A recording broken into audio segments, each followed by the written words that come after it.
पहला प्रश्न। भगवान आदि गुरु शंकराचार्य के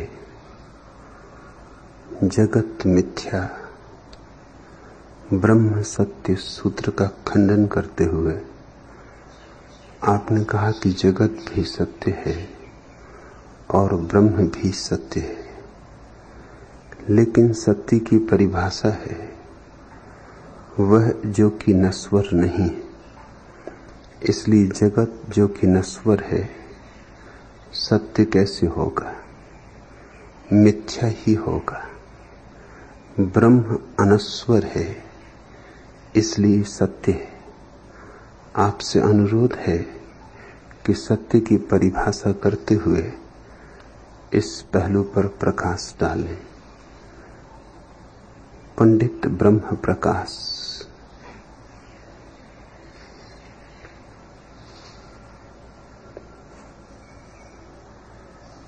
बड़े भाग्य कि आप भी इस मैकदे में पधारे। ऐसे तो मैकदे में आना अच्छी बात नहीं, और आ ही गए हैं तो बिना पिए जाना अच्छी बात नहीं। जाम हाजिर है, जी भर के पी के लौटे। पूछते हैं आप कि सत्य की क्या परिभाषा है? सत्य की कोई परिभाषा नहीं, न हो सकती है। परिभाषित होते ही सत्य असत्य हो जाता है।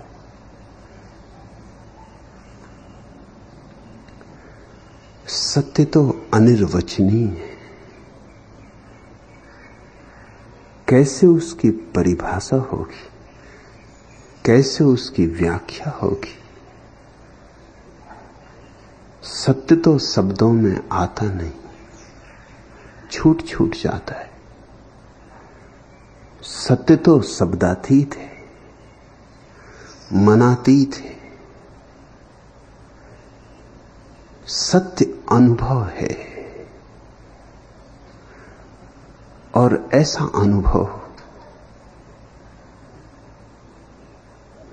जो कि मन के अतिक्रमण पर ही उपलब्ध होता है। निर्विचार में, शून्य में, समाधि में। परिभाषा तो मन करेगा, और मन को सत्य का कभी अनुभव नहीं होता। अनुभव होता है मनातीत अवस्था में। अनुभव किसी और को होता है, परिभाषा कोई और करेगा। बात तो गलत हो ही जाएगी। जिसने देखा वह बोलेगा नहीं, और जिसने नहीं देखा वह बोलेगा। आंख वाला देखेगा और अंधा परिभाषा करेगा। यह भी मान लो कि अंधा आंख वाले के साथ था जब सूरज उगा। देखा आंख वाले ने, माना कि अंधा साथ था आंख वाले के, तो भी परिभाषा तो अंधा नहीं कर सकता है। जिसने देखा नहीं वह कैसे परिभाषा करे? और जिसने देखा है वह तो अवाक हो जाता है। अनुभव इतना विराट है कि व्यक्ति तो उसमें लीन हो जाता है। जैसे बूंद सागर में गिर जाए, क्या खाक बूंद परिभाषा करेगी सागर की? बूंद तो बचती ही नहीं। कौन करे परिभाषा? किसकी करे परिभाषा? लेकिन जो शास्त्रों में जीते, जो शब्दों में जीते, वे सत्य को भी शब्दों में ही घसीट लाते। उनके लिए सत्य भी एक शब्द है, और जैसे ही सत्य शब्द बना वैसे ही असत्य हो जाता है। लाओ त्सु का प्रसिद्ध वचन है कि सत्य को बोला नहीं कि असत्य हुआ नहीं। इसलिए मत पूछो परिभाषा। इंगित कर सकता हूं कि कैसे सत्य का अनुभव हो, परिभाषा नहीं कर सकता हूं। शंकराचार्य परिभाषा करते, इससे ही जाहिर होता है कि कहीं उलझाव पांडित्य का है।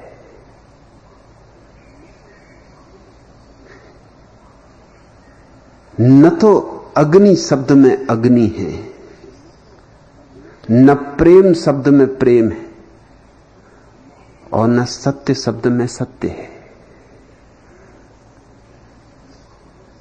लेकिन हम सब शब्दों में पलते हैं और शब्दों में बड़े होते।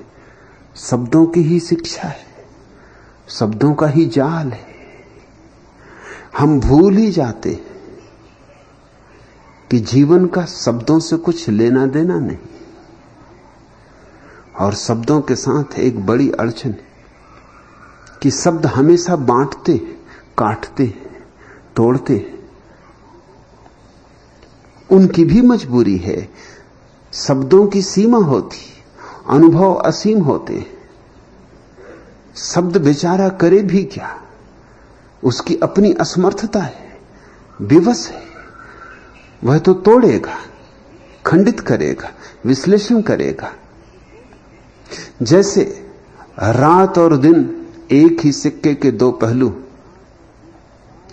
अंधेरा और प्रकाश एक ही सिक्के के दो पहलू, लेकिन शब्द में तो दो हो जाएंगे। विज्ञान से पूछो, विज्ञान क्या कहता है अंधकार के संबंध में? कहता है कि अंधकार कम प्रकाश का नाम है।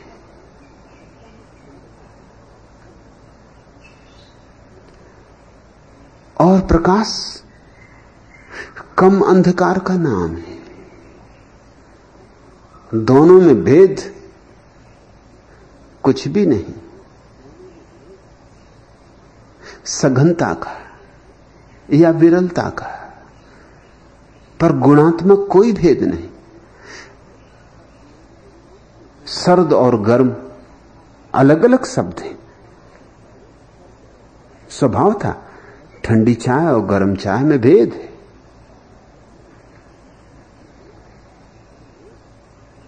लेकिन यथार्थ में सर्दी और गर्मी एक ही थर्मामीटर से नाप लिए जाते,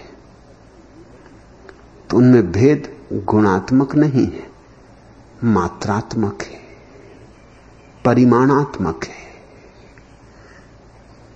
इसे यूं समझो तो आसान हो जाएगा। एक हाथ को बर्फ की शिला पर रख लो और एक हाथ को अंगीठी पर तपाओ। दोनों हाथ तुम्हारे, एक गर्म हो जाएगा, एक बिल्कुल ठंडा हो जाएगा। फिर दोनों हाथों को बाल्टी भरी है पानी की, उसमें डाल दो। और अब मैं तुमसे पूछता हूं कि पानी गर्म है कि ठंडा, तुम बहुत मुश्किल में पड़ोगे। क्योंकि एक हाथ एक बात कहेगा, दूसरा हाथ दूसरी बात कहेगा। जो हाथ ठंडा हो गया है बर्फ पर रखने के कारण, वो तो कहेगा पानी गर्म है।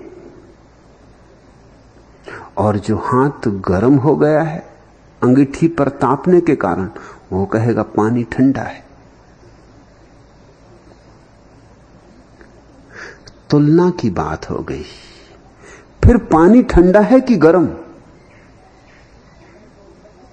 अब तुम जो भी कहोगे गलत होगा।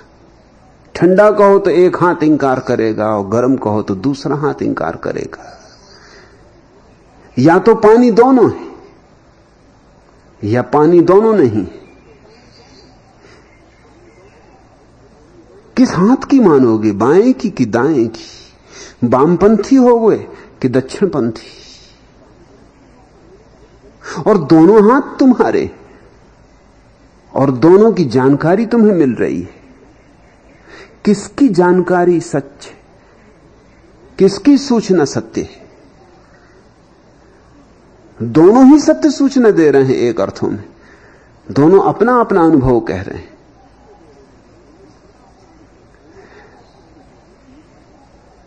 शब्द के साथ ये मुसीबत है कि शब्द जीवन को दो खंडों में तोड़ लेता है। शब्द द्वैतवादी है और अनुभव अद्वैतवादी है। मैं शंकराचार्य को अद्वैतवादी नहीं मानता हूं।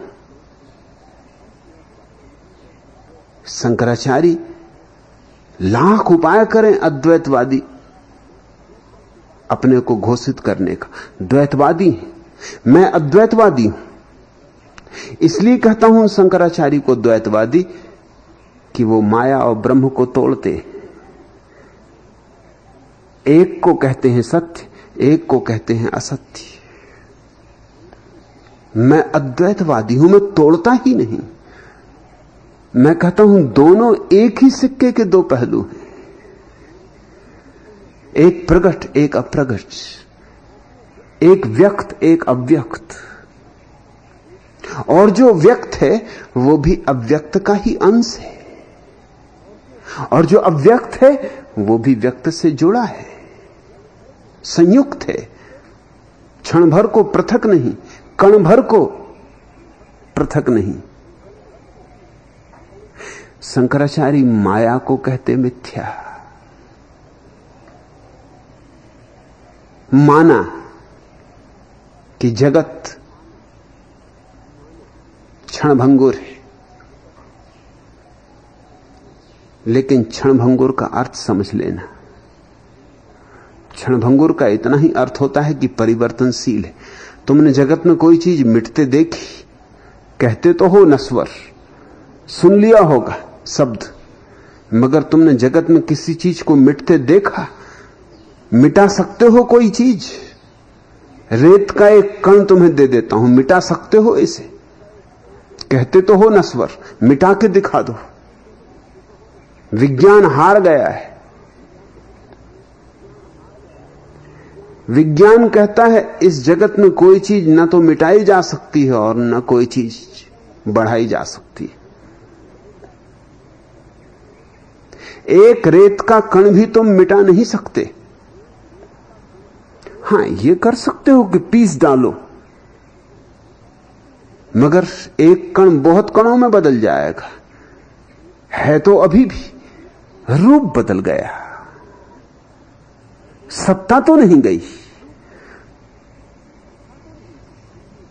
जला दो, राख कर डालो, फिर भी रूप बदला, सत्ता तो नहीं गई, अस्तित्व तो अब भी है।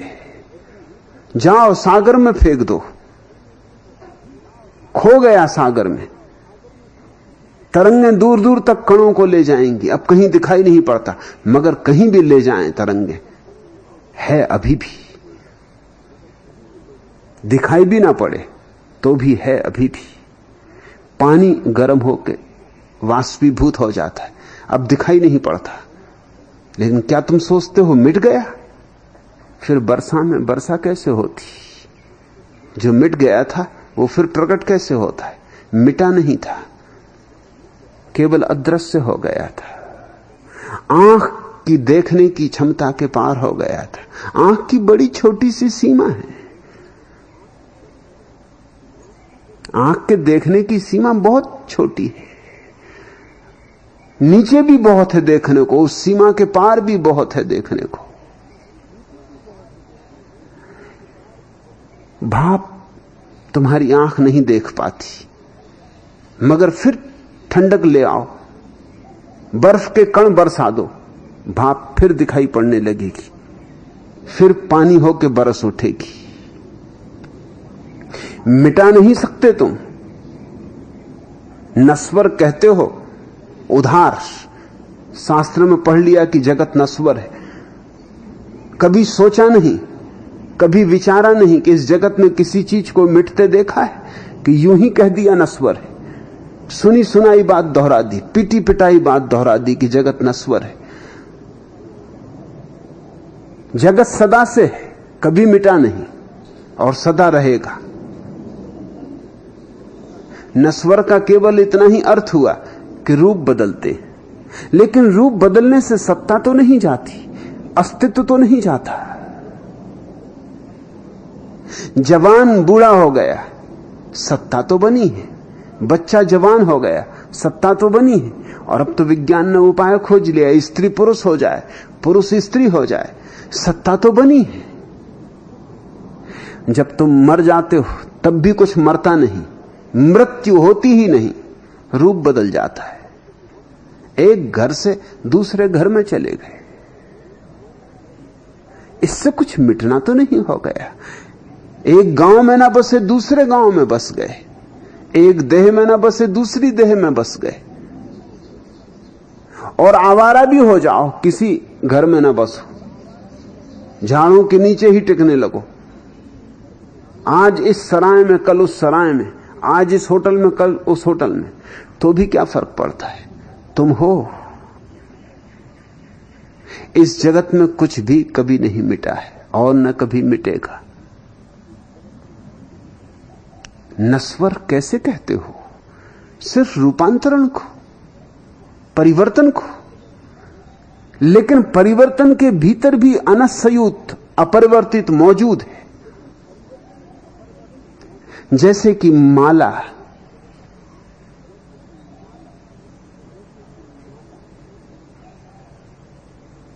के मोतियों में भीतर अनसंयुक्त धागा है। धागा दिखाई नहीं पड़ता, मगर वही धागा माला को संभाले हुए। माला के गुरिये अलग अलग मालूम पड़ते, मगर भीतर कोई जोड़ने वाला सूत्र भी है। इस जगत में सारी चीजें बदलती, मगर इस जगत के गहराई में छिपा हुआ सबको जोड़ने वाला कोई सूत्र भी है। उसको ही मैं ब्रह्म कहता हूं, उसको ही मैं सत्य कहता हूं। परिवर्तन और शाश्वतता एक ही सिक्के के दो पहलू हैं। शाश्वतता है माला में धागे की भांति, और परिवर्तनशीलता है माला के मनकों की भांति। दोनों में कुछ दुश्मनी नहीं है और दोनों ही सत्य हैं, मगर शब्द की अड़चन है। तुमने अगर शब्द में व्याख्या कर ली कि सत्य वह है जो कभी परिवर्तित नहीं होता, जो अनश्वर है, तो स्वभाव था तुम्हारी परिभाषा के कारण जो नश्वर है, जो परिवर्तित होता है, वो मिथ्या हो गया। तुम्हारी परिभाषा के कारण, सिर्फ तुम्हारी परिभाषा के कारण। मगर तुम्हारी परिभाषा का मूल्य क्या है? अस्तित्व को क्या पड़ी तुम्हारी परिभाषा की? तुम गुलाब को गुलाब कहो कि कोई और नाम दे दो। दुनिया में हजारों भाषाएं, तो गुलाब के हजारों नाम हैं। तुम्हारे नामों से गुलाब को कोई चिंता है? तुम सुंदर कहो कि कुरूप कहो, गुलाब को कोई फर्क पड़ता है? फैशनें बदल जाते हैं, रोज बदलती हैं फैशनें। आज से 100 साल पहले कोई कल्पना कर सकता था कि कैक्टस को तुम अपने घर में बैठक खाने में रखोगे, कि कैक्टस कभी सुंदर हो जाएगा? 100 साल पहले कोई सोच सकता था? अभी भी गांव के आदमी को तुम कहोगे कैक्टस सुंदर है, तो वो तुम्हारी तरफ आंख फाड़ कर देखेगा, क्या बक रहे हो, होश हवास की बातें करो। वो तो कैक्टस को लगाता है अपने खेत की बाड़ी में कि कोई जानवर ना घुस जाए, कि कोई चोर ना घुस जाए। वो तो घर में कैक्टस को रख भी नहीं सकता, वो कहेगा मैं कोई पागल हूं। गुलाब सुंदर होता था, लेकिन अब गुलाब सुंदर है ऐसा कहना थोड़ा पुरानपंथी बात हो जाती, पुरानी हो गई फैशन। अब जो बिल्कुल सुसंस्कृत लोग हैं, जो आधुनिक लोग हैं, वो अपने घर में कैक्टस रखते। सारी दुनिया की भाषाओं में नई कविता कैक्टस के गीत गाती है, नए चित्रकार कैक्टस के चित्र बनाते।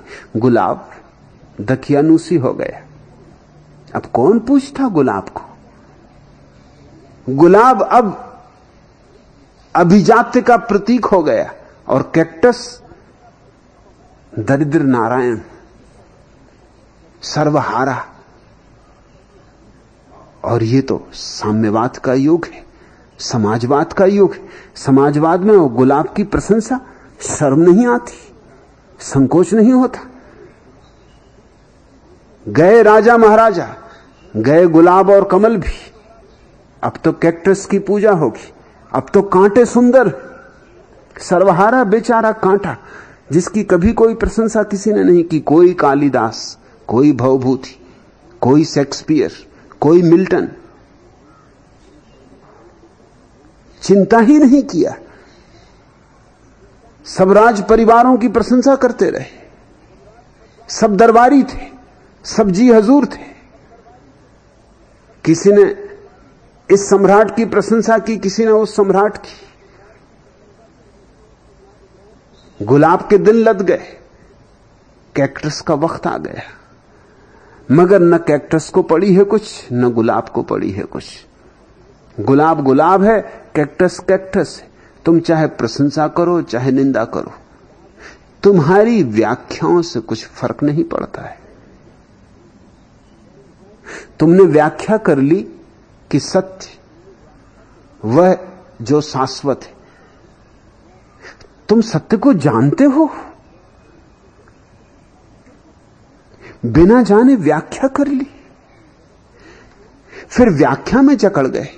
अब उस व्याख्या के कारण जगत को माया कहना पड़ता है। ऐसे ही शंकराचार्य व्याख्या में उलझ गए।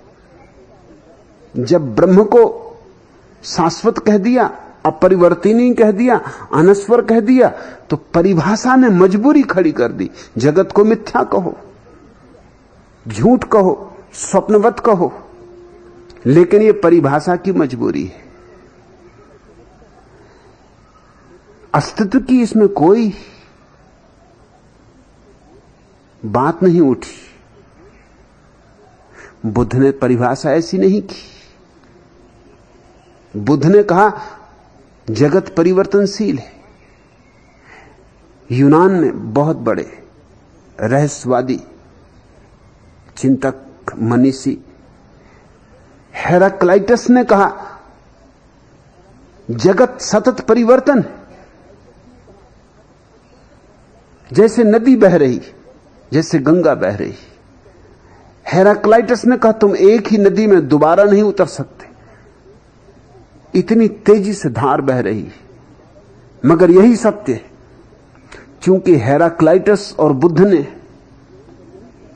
परिवर्तन को ही सत्य माना, इसलिए दोनों के लिए ईश्वर असत्य हो गया, ब्रह्म असत्य हो गया। यह व्याख्या की बात है। तुम किसको सत्य मान लेते हो?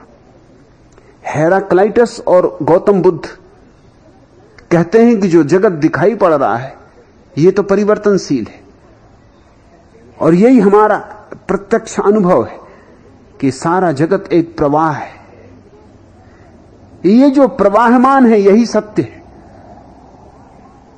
तो जिस शाश्वत ब्रह्म की तुम चर्चा कर रहे हो वो असत्य हो गया परिभाषा के कारण। और परिभाषा कौन तय करेगा? तुम्हारे हाथ में है।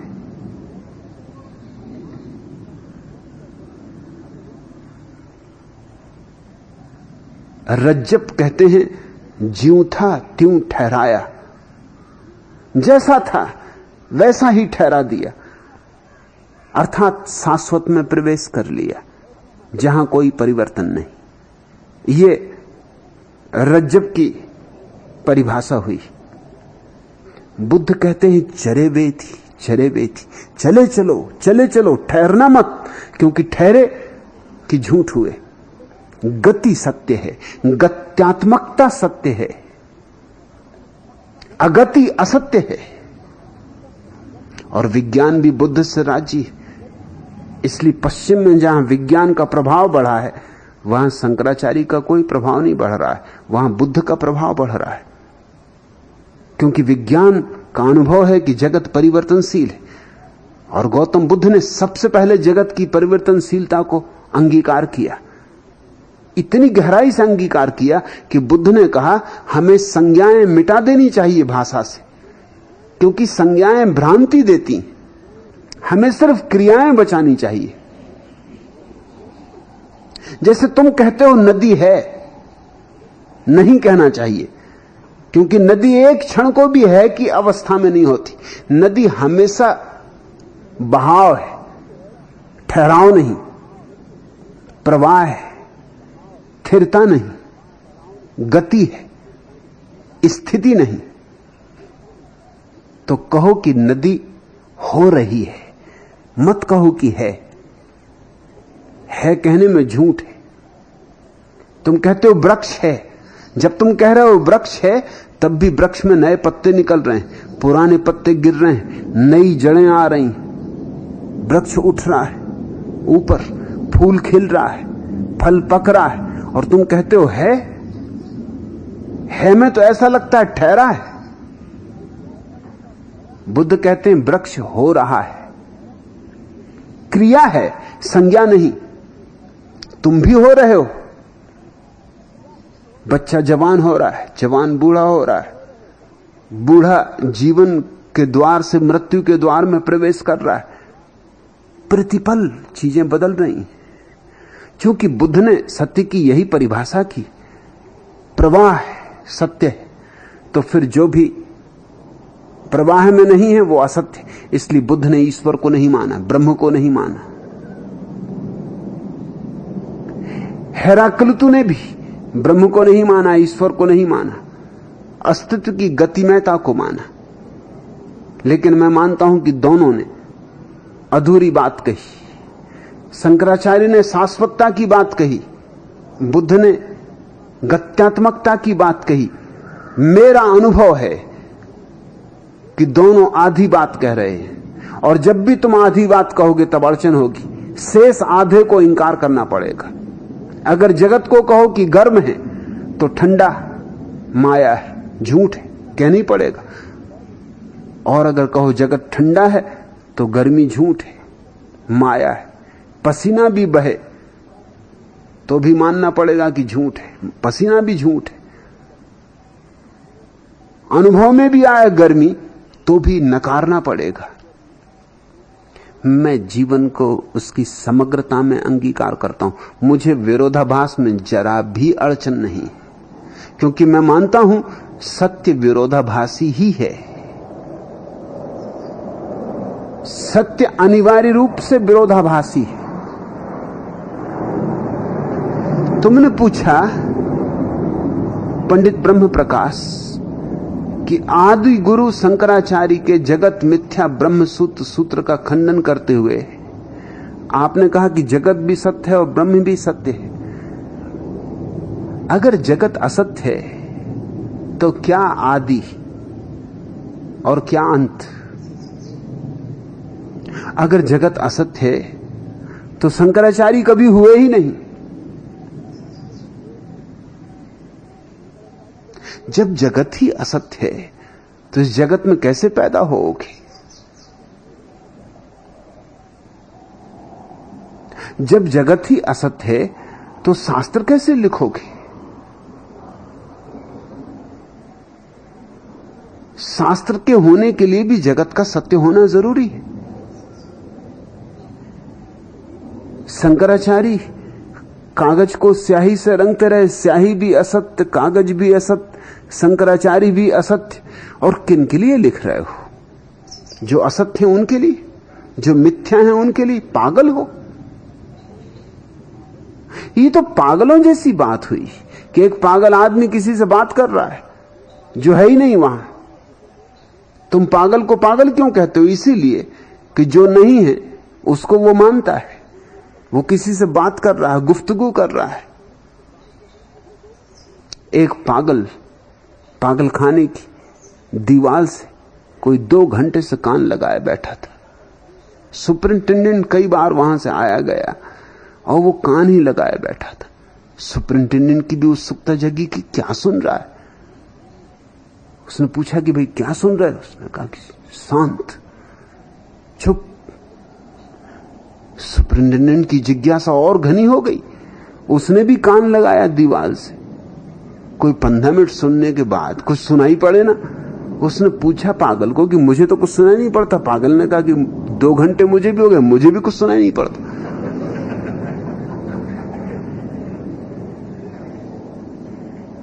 आप तो 15 मिनट में कहने लगे, अरे मुझे 2 घंटे हो गए, कुछ सुनाई नहीं पड़ रहा है। इसको तुम पागल कहोगे। क्यों पागल कह रहे हो? क्योंकि उसे सुन रहा है जो है ही नहीं। पागल उससे बातें करता है जो है ही नहीं। शंकराचार्य बिल्कुल पागल होने चाहिए। अगर जगत असत्य मिथ्या है, किसको समझाते? किसका खंडन, किसका मंडन? शास्त्र किसके लिए लिखते हो? शास्त्र कैसे लिखते हो? तुम भी नहीं हो।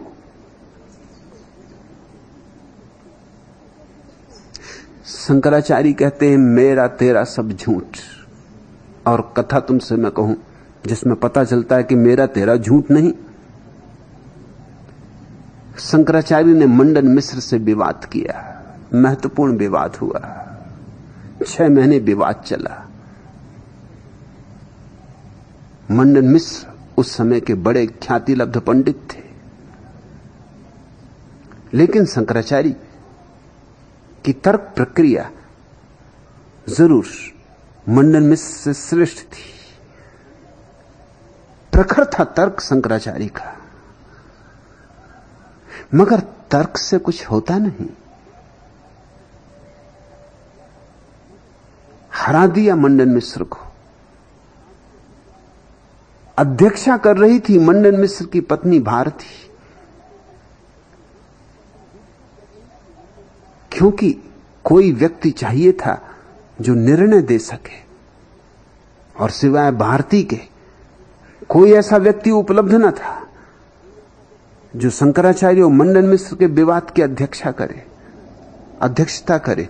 भारती ने अध्यक्षता की और उसने घोषणा भी की, बड़ी ईमानदार स्त्री रही होगी। उसने कहा कि शंकराचार्य जीत गए,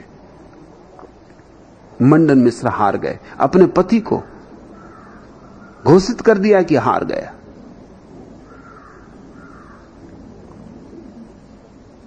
लेकिन शंकराचार्य किसको हरा रहे हैं? जो नहीं है। कौन जीत रहा है? जो नहीं है। और भारती ने तब उन्हें मुश्किल में डाल दिया, और उसने कहा लेकिन एक बात याद रखें, आप तो शास्त्रों के जानकार हैं। शास्त्र कहते हैं कि पत्नी अर्धांग होती। तो अभी आपने आधे मंडन मिश्र को जीता, अभी मैं शेष हूं, अभी जीत अधूरी है, अब मुझे जीते। जब तक मुझे ना जीतेंगे ये जीत पूरी नहीं है। डंका मत बजाते फिरना कि मैंने जीत लिया। मंडन मिश्र हार गए, अभी आधे मंडन मिश्र हारे, आधे मौजूद है। शंकराचार्य को भी बात तो माननी पड़ी कि बात तो शास्त्र की थी, स्त्री अर्धांगिनी। सोचा ना था कभी कि ऐसी झंझट आएगी। एक नई झंझट आ गई 6 महीने के बाद। स्त्रियां जो झंझट न खड़ी कर दें। शंकराचार्य अविवाहित थे, किसी तरह स्त्री से बचे थे, यहां उलझ गए। खुद की स्त्री नहीं थी, दूसरी की स्त्री ने झंझट पैदा कर दी। झंझटों का मामला ऐसा है कि अपनी स्त्री ना हो तो किसी और की स्त्री पैदा करते, और जवाब ना सूझा, क्योंकि बात तो शास्त्र की थी। इंकार करते भी तो कैसे करते? झुक के स्वीकार कर लिया कि ठीक है, विवाद करूंगा। और फिर तुम जानते हो कि स्त्री के तो सोचने के ढंग अलग होते, विचारने के ढंग अलग होते। उसने ब्रह्म वगैरह की चर्चा नहीं की, उसने तो वातस्सायन के कामसूत्र की चर्चा की, ब्रह्मसूत्र की नहीं, बादरायण के ब्रह्मसूत्र की नहीं, वातस्सायन के कामसूत्र की। शंकराचार्य को झंझट में डाल दिया, और भी झंझट में डाल दिया, क्योंकि वो ब्रह्मचारी, अभी उम्र भी उनको ज्यादा नहीं थी, कोई 30 साल। स्त्री को तो जाना नहीं, पहचाना नहीं। मेरे सन्यासी होते तो कोई अड़चन ना थी।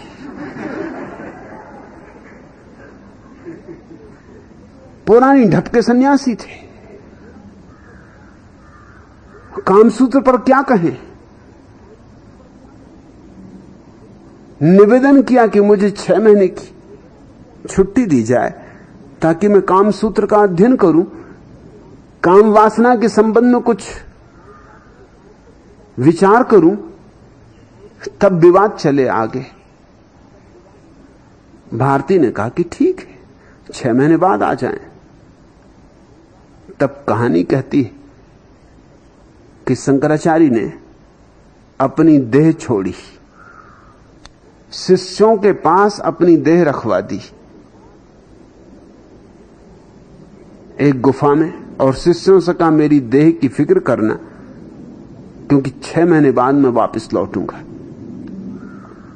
और एक राजा मरा तो उस मृत राजा की देह में प्रवेश कर लिया।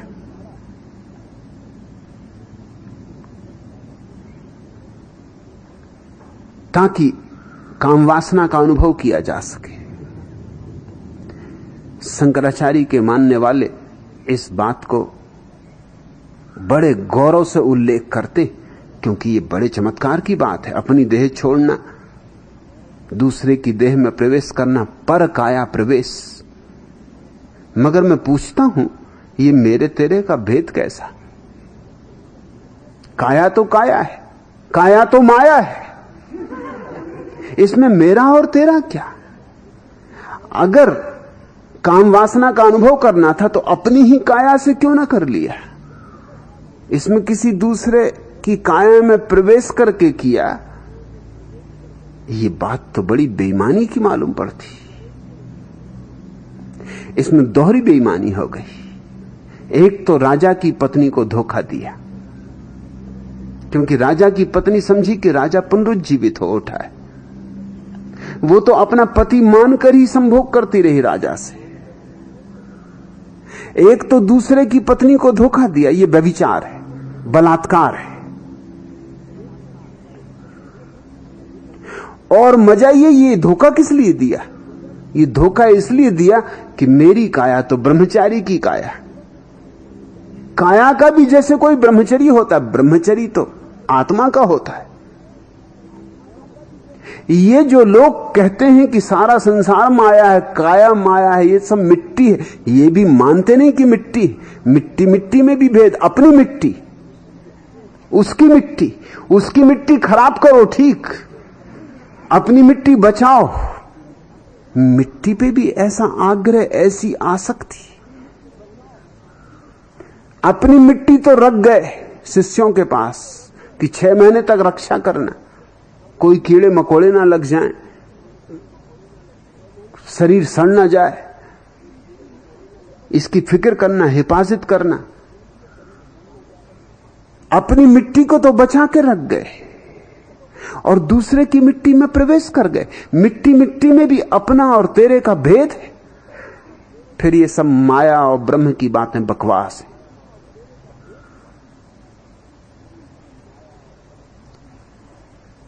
फिर ये जगत कैसा मिथ्या है? ये जगत तो बहुत सत्य मालूम होता है, इसमें मिट्टी भी सत्य मालूम होती।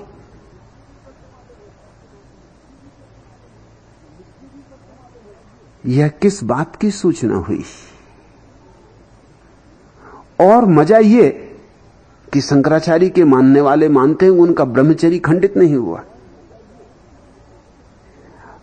अपनी ही देह से भोगते स्त्री को तो खंडित होता ब्रह्मचर्य, दूसरे की देह से स्त्री को भोगा तो खंडित नहीं हुआ।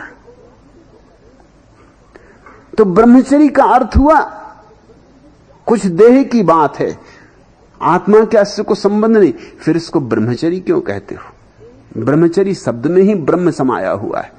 ब्रह्मचर्य का अर्थ भी शंकराचार्य को पता नहीं मालूम होता। ब्रह्मचर्य का अर्थ होता है ब्रह्म जैसा आचरण, ब्रह्म जैसी चर्या। ये तो बड़ी अज्ञान की चर्या हुई। ये चमत्कार न हुआ, इसकी कोई ठीक से व्याख्या नहीं किया। 1000 वर्षों में मैं ठीक से व्याख्या कर रहा हूं, ये चमत्कार न हुआ, ये मूढ़ता हुई।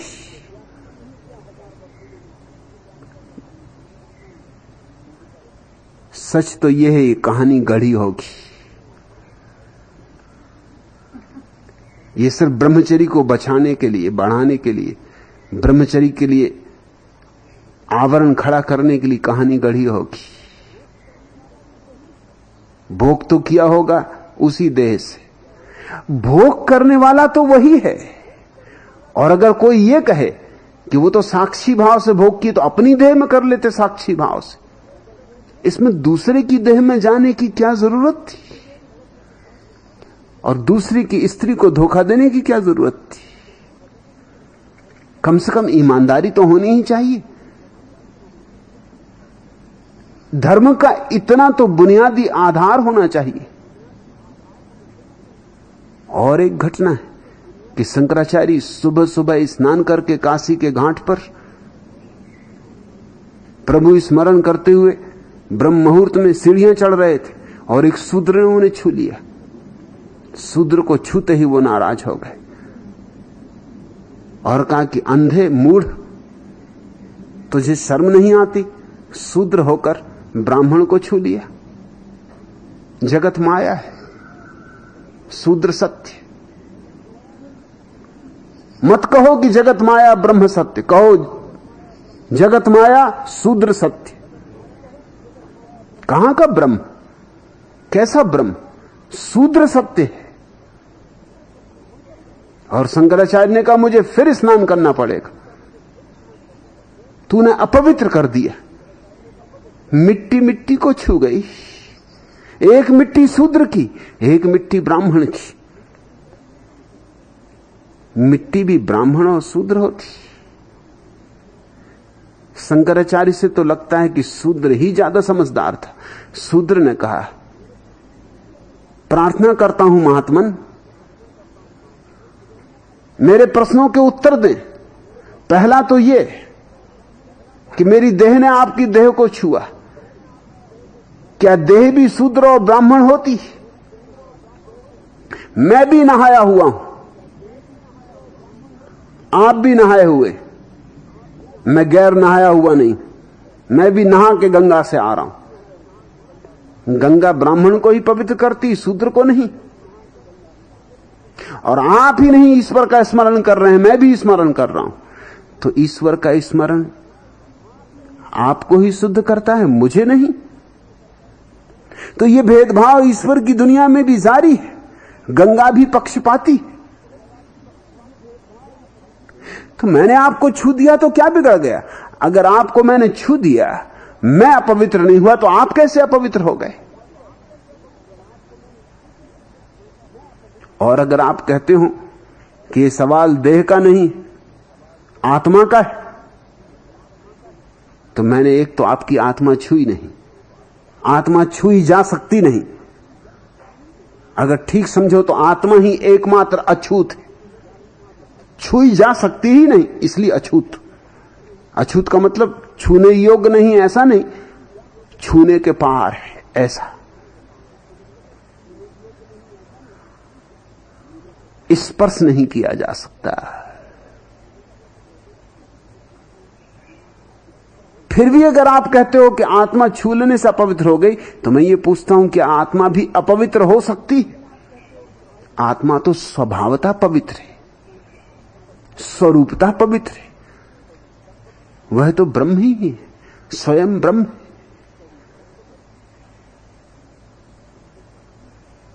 और ये जगत माया और ब्रह्म सत्य की बात है। और शंकराचार्य ने जितना ब्राह्मणवाद इस देश में फैलाया, उतना किसी और व्यक्ति ने नहीं फैलाया। और शंकराचार्य के चिंतना का, विचारणा का कुल परिणाम इतना हुआ कि शंकराचार्य एक जमात छोड़ गए हैं अहंकारियों की। जगत मिथ्या, सो फिर अहंकार ही सत्य रह जाता है और कुछ बचता नहीं। अब ये अहंकार है कि ये मेरी देह, जहां मेरे का भाव है वहां अहंकार है। ये अहंकार है कि मैं ब्राह्मण और तू शूद्र, और तूने छू के मुझे अपवित्र कर दिया। क्या खाक ब्राह्मण रहे होगे? अगर ब्राह्मण थे तो तुम्हें छूने से, शूद्र भी होता तो ब्राह्मण हो जाना चाहिए था। ये क्या बात हुई कि शूद्र ब्राह्मण को छुए तो ब्राह्मण अपवित्र हो जाए? होना तो ये चाहिए कि शूद्र पवित्र हो जाए। ये क्या ब्राह्मण की नपुंसकता हुई? ये तो शूद्र ज्यादा बलवान सिद्ध हुआ।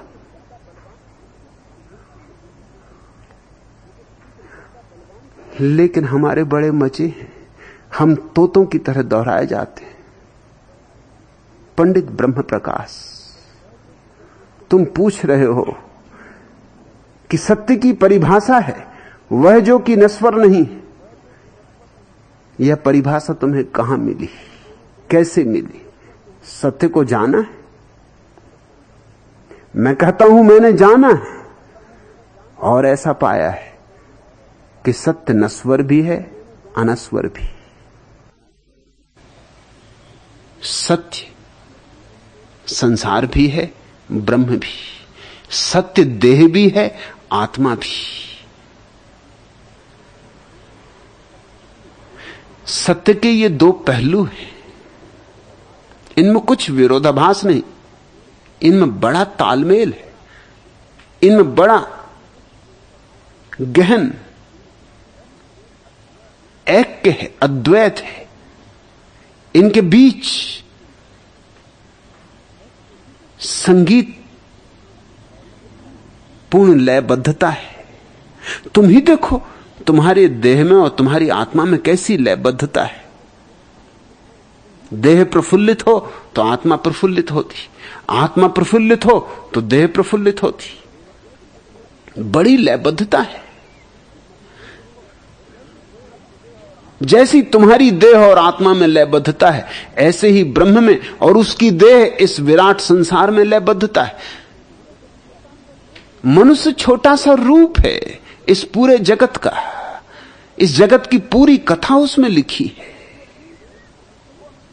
एक मनुष्य को हम पूरा समझ लें तो हमने सारा अस्तित्व समझ लिया। मनुष्य प्रतीक है। तुम्हारे भीतर आत्मा और शरीर में कैसा तारतम्य बंधा हुआ है, कैसा नृत्य चल रहा है। ठीक ऐसा ही नृत्य ब्रह्म में और उसके अभिव्यक्ति में चल रहा है। और शंकराचार्य बहुत अड़चन में पड़े, अड़चन में पड़ेंगे ही, क्योंकि व्याख्या अड़चन में डालने वाली है। उनसे बार बार पूछा गया है जिसका वो जवाब नहीं दे सके, और 1000 साल में कोई शंकराचार्य को मानने वाला जवाब नहीं दे सका। जवाब है नहीं, कोई देगा भी कैसे। उनसे पूछा गया अगर ब्रह्म सत्य है और माया असत्य है तो ये माया आई कैसे, आई क्यों, कहां से आई? क्योंकि सबका स्रोत तो ब्रह्म है। फिर माया का स्रोत भी ब्रह्म ही होगा। आएगी नहीं तो कहां से? ब्रह्म के अतिरिक्त तो कुछ भी नहीं है। ब्रह्म ही तो सर्वव्यापी है, वही तो एकमात्र अस्तित्व है। ब्रह्म अस्तित्व का पर्यायवाची है। ब्रह्म शब्द प्यारा है। ब्रह्म का अर्थ होता है जो विस्तीर्ण है, फैला हुआ है, जो लोक लोकांतर में व्याप्त है, जिसने सारे आकाश को आच्छादित किया हुआ है। ऐसी इंच भर जगह नहीं जहां ब्रह्म ना हो। तो फिर माया कहां से आई? तो फिर शंकराचार्य को लीपापोती करनी पड़ती। वो लीपापोती बिल्कुल व्यर्थ है, उससे किसी को धोखा पैदा नहीं होता। हां, जिनको धोखा ही खाना है उनकी बात और। ये सीधा सवाल है, इसका जवाब नहीं हो सकता। आएगी तो ब्रह्म से आएगी और तब अड़चन खड़ी हो जाएगी। दो ही बात हो सकती है, या तो ब्रह्म के अतिरिक्त कहीं से आई, तो फिर हमें अस्तित्व का एक स्रोत और भी मानना होगा, ब्रह्म के अलावा भी। तब जगत में दो ब्रह्म हो जाएंगे, दो सत्य हो जाएंगे, और अड़चन फिर बढ़ती चली जाएगी। फिर दोनों में कौन बड़ा सत्य है, फिर दोनों में कौन शक्तिशाली है? फिर एक बात तो तय हो जाएगी, ब्रह्म फिर सर्वशक्तिमान नहीं, और भी कोई है जो कुछ कम शक्तिशाली नहीं मालूम होता। सच तो यह कि ज्यादा शक्तिशाली मालूम होता है, क्योंकि संसार अधिक लोगों को प्रभावित करता है। ब्रह्म तो शायद ही कभी किसी को प्रभावित कर पाता है, कभी करोड़ों में एक आध। अधिकतम लोग तो संसार से ही प्रभावित हैं, संसार में ही जी रहे हैं। तो वो जो दूसरा ब्रह्म है वो ज्यादा शक्तिशाली मालूम होता, उसकी विजय बड़ी मालूम होती, उसने अधिक लोगों को जीता हुआ है। ये तुम्हारे तथाकथित ब्रह्म, ये तो कभी एक आध वोट इनको मिल जाए, कहीं तो मिल जाए। इनकी हैसियत क्या है?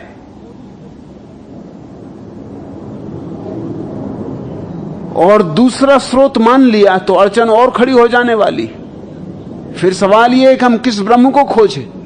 जिससे माया पैदा हुई उसको खोजें कि जो माया के विपरीत है उसको खोजें? किसको खोजने से मुक्ति होगी?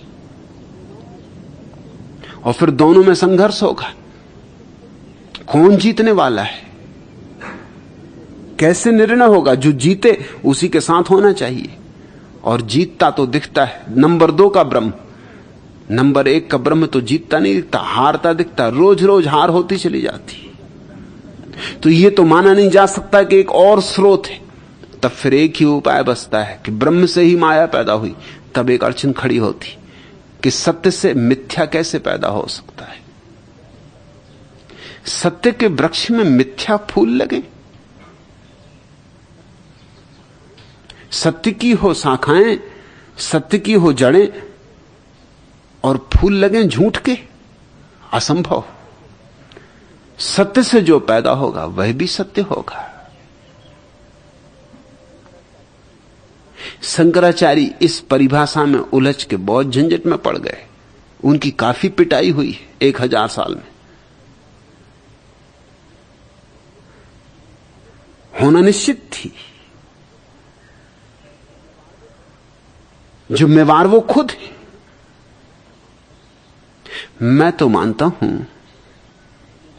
कि ये जगत ब्रह्म से ही विस्तीर्ण होता, उसकी ही अभिव्यक्ति है, उसका ही आह्लाद है, उसका ही उत्सव है। ये सब रंग उसके हैं, ये सब फूल उसके हैं, ये सब व्यक्तित्व उसके हैं, ये सब रूप उसके हैं, ये सब नाम उसके। वही है पहाड़ों में, वही नदियों में, वही झरनों में, वही मनुष्यों में, वही पशुओं में, वही पक्षियों में। इस सारे वैविध्य के भीतर वही है। इसलिए मैं इस वैविध्य को असत्य नहीं कह सकता, क्योंकि इसको असत्य कहूं तो फिर 2 बातें करनी पड़ेंगी। या तो ब्रह्म को भी असत्य कहो, क्योंकि असत्य से ही असत्य पैदा हो सकता है, या फिर दोनों को सत्य कहो। दोनों को असत्य कहने वाले लोग भी पैदा हुए, जैसे नागार्जुन। नागार्जुन ने कहा दोनों असत्य, क्योंकि संसार असत्य है। उसका तर्क कहीं शंकराचार्य से ज्यादा श्रेष्ठतर है। शंकराचार्य उसके सामने कहीं टिकते नहीं। नागार्जुन ने कहा कि अगर जगत असत्य है तो ब्रह्म भी असत्य।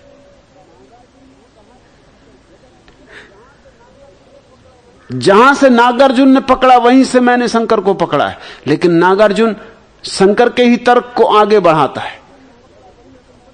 वो कहता है कि अगर जगत असत्य है तो ब्रह्म भी असत्य, क्योंकि जब फूल असत्य है तो हम वृक्ष को कैसे सत्य माने? उसका भी तर्क वही है जो मेरा है। हालांकि वो दूसरे आयाम में गया, उस आयाम में मैं जाने को राजी नहीं हूं, क्योंकि उसमें वो उलझन में पड़ा। नागार्जुन से पूछा गया जब सभी असत्य है तो तुम किसको समझा रहे हो, किसको लिख रहे हो? जगत भी असत्य, तुम भी असत्य। कम से कम शंकराचार्य खुद तो सत्य थे, जगत असत्य हो। कम से कम आत्मा तो सत्य थी। नागार्जुन ने कहा कि जब सारा जगत असत्य है, दृश्य असत्य है, तो दृष्टा कैसे सत्य हो सकता है? वो शंकराचार्य की जो तर्क सरणी है, नागार्जुन उस तर्क सरणी पर शंकराचार्य से बहुत आगे चला जाता है। वो उसी तर्क को पूरा खींचता है। शंकराचार्य बेईमान मालूम होते हैं, बीच में रुक जाते हैं, लेकिन नागार्जुन इस अर्थों में ईमानदार है। झंझटें बहुत आती हैं उस पर, मगर वो तर्क को पूरा ले जाता है जहां तक ले जाया जा सकता है। वो कहता असत्य से ही असत्य पैदा हो सकता है, और जब दृश्य ही असत्य है तो दृष्टा कैसे सत्य होगा? दृष्टा भी असत्य, सब असत्य। मगर उसकी अड़चन खड़ी होती है, जब सब असत्य है तो तुम किसको समझा रहे? सांप है ही नहीं और तुम लाठी मार रहे, और लाठी मारने वाला भी नहीं, और लाठी भी नहीं।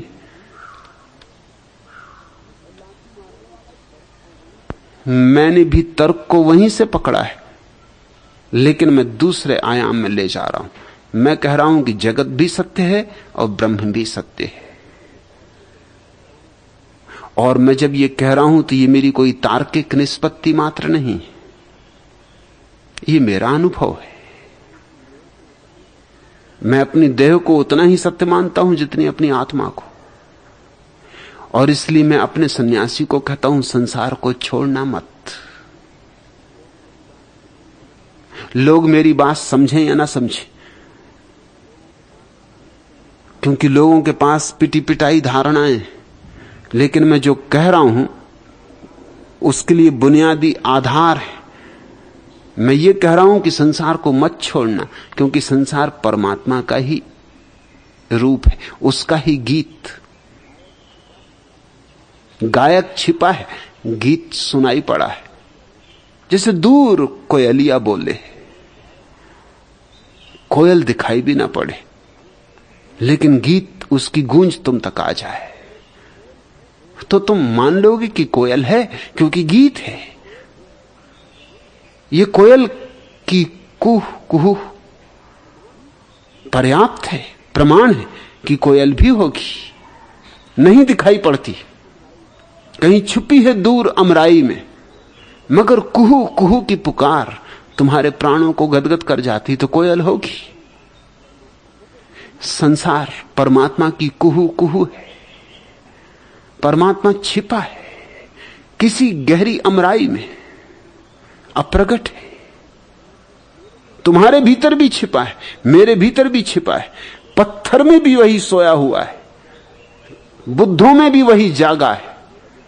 जो पत्थरों में सोया है वही बुद्धों में जागा है। हमने अच्छा किया कि बुद्ध की हमने मूर्तियां बनाई, वो पत्थर की बनाई। उससे संकेत दिया हमने जगत को कि पत्थर में भी वही है जो बुद्ध में। हमने भेद तोड़ा, हमने कहा देखो हम मूर्ति बुद्ध की पत्थर में बनाते। सबसे पहली मूर्तियां जगत में बुद्ध की बनी। इसलिए उर्दू में तो बुद्ध शब्द मूर्ति का पर्यायवाची हो गया। बुद्ध का ही बिगड़ा हुआ रूप है। बुद्ध परस्ती का अर्थ है बुद्ध परस्ती। बुद्ध की ही पहली प्रतिमाएं दुनिया में दिखाई पड़ी और हमने प्रतिमाएं बनाई पत्थर की। इशारा यह था कि जो पत्थर में सोया है वही बुद्ध में जागा है। एक ही है, वही सोता है, वही जागता है, वही भटकता है, वही घर लौट आता है। उसका ही सब खेल है, उसकी ही सारी लीला है। संसार से भागना मत, संसार को गंभीरता से ही मत लेना, त्यागना भी मत। पलायन कायरता है। अपने सन्यासी को मैं कहता हूं जियो, जी भर के जियो, पियो, जी भर के पियो, और प्रतिपल साक्षी भी बने रहो। दृश्य भी सत्य है, दृष्टा भी सत्य है, लेकिन तुम दोनों को जानो। तुम दोनों में अपने अनुभव को विस्तीर्ण करो, दृश्य में भी और दृष्टा में भी। तब तुम्हारे जीवन में सत्य अपनी समग्रता से उतरेगा। अब तक का जो सन्यास था वो अधूरा था, अपंग था। अब तक का जो संसारी था वो भी अधूरा था और अपंग था। मेरा सन्यासी न तो पुराने ढंग का सन्यासी है, न पुराने ढंग का संसारी है। मेरे सन्यास में संसार और सन्यास ने अपना द्वंद्व छोड़ दिया, अपना द्वैत छोड़ दिया, वे अद्वैत को उपलब्ध हो गए। मेरा सन्यासी ध्यान पूर्वक संसार में जिएगा, साक्षी भाव से संसार में जिएगा, ब्रह्म में रहेगा और संसार से भागेगा नहीं। क्योंकि दोनों सत्य हैं और एक ही सत्य के दो पहलू।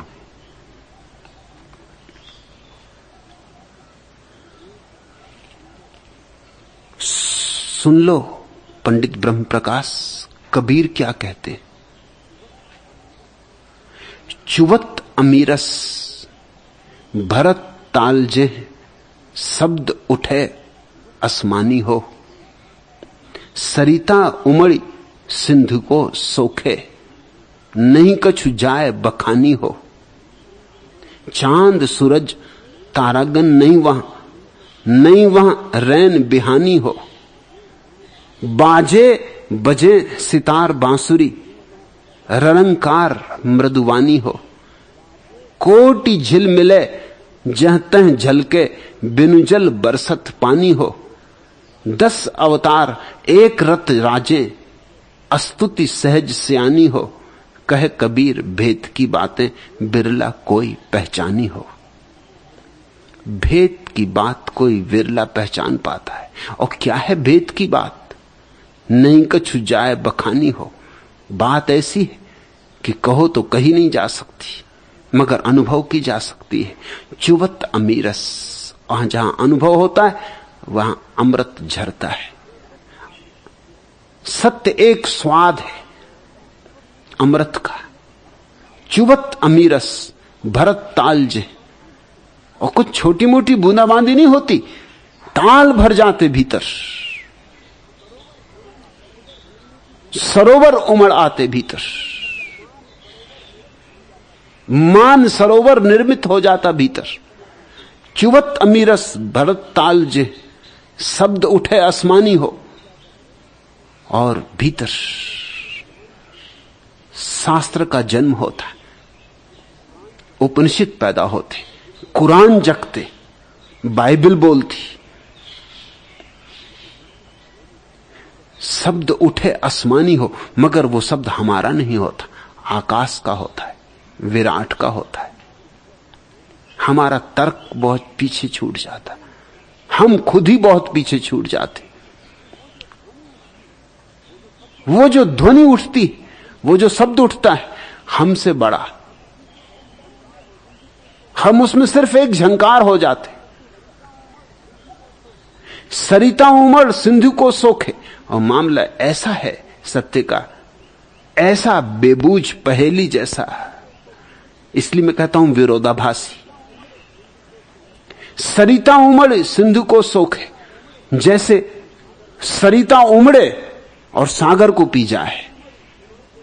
भरोसा ना आए, ये बात ही भरोसे की नहीं कि सरिता उमड़े और सागर को पी जाए, मगर ऐसा ही अनुभव है कि तुम्हारे भीतर इतना विराट समा जाता है कि भरोसा नहीं आता, जैसे बूंद में सागर समा जाए। सरिता उमड़े सिंधु को सोखे, एक एक जागृत पुरुष ब्रह्म को पूरा का पूरा पी गया है, कुछ छोड़ा नहीं। बड़ी हैरानी की बात है, हम इतने छोटे और विराट को पी जाते, मगर ये घटना घटती है, और घटती है तभी समझ में आती। लाख कोई समझाए, समझ के पार रह जाएगी। मैं कितना ही तुमसे कहूं कि जगत भी सत्य, ब्रह्म भी सत्य, मगर जब तक ये तुम्हारा अनुभव ना हो तब तक बात तुम्हें जमेगी नहीं, तुम्हारे पुराने पक्षपात घेरे रहेंगे। सरिता उमड़ी सिंधु को सोखे नहीं कछु जाए बखानी हो। अब क्या कहें, किससे कहें? छोटी सी सरिता ने सागर को पी लिया है, कहें तो कौन मानेगा? लाख सिर पटके कोई राजी ना होगा। चांद सूरज तारागन नहीं वहां रैन बिहानी हो। बाजे बजे सितार बांसुरी, बड़ा आह्लादपूर्ण है वो अनुभव। संगीत है, नृत्य है, महोत्सव है। बाजे बजे सितार बांसुरी,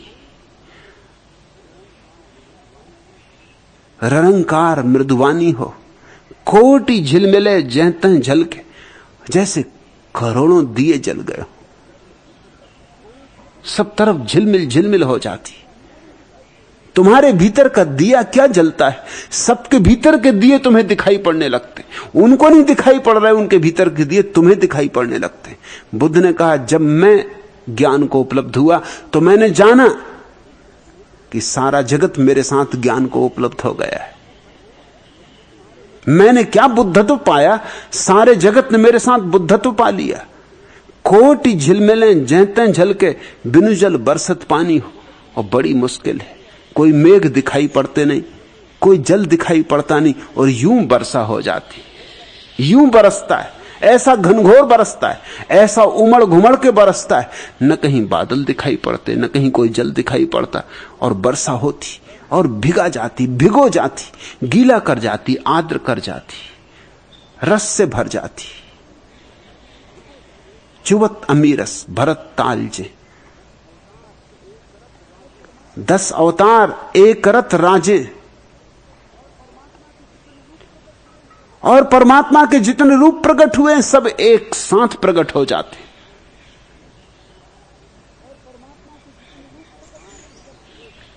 सभी अवतार जैसे एक साथ सामने खड़े हो जाते।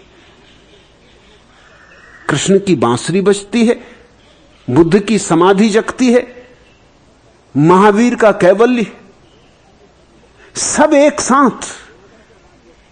10 अवतार एक रथ राजे, स्तुति सहज स्यानी हो। अब किस किस की प्रार्थना करो, किस किस की स्तुति करो। अवाक रह जाता है अनुभव करने वाला, वाणी खो जाती, गूंगा हो जाता है, बोल नहीं उठता। कहे कबीर भेद की बातें, बिरला कोई पहचानी हो। पंडित ब्रह्म प्रकाश।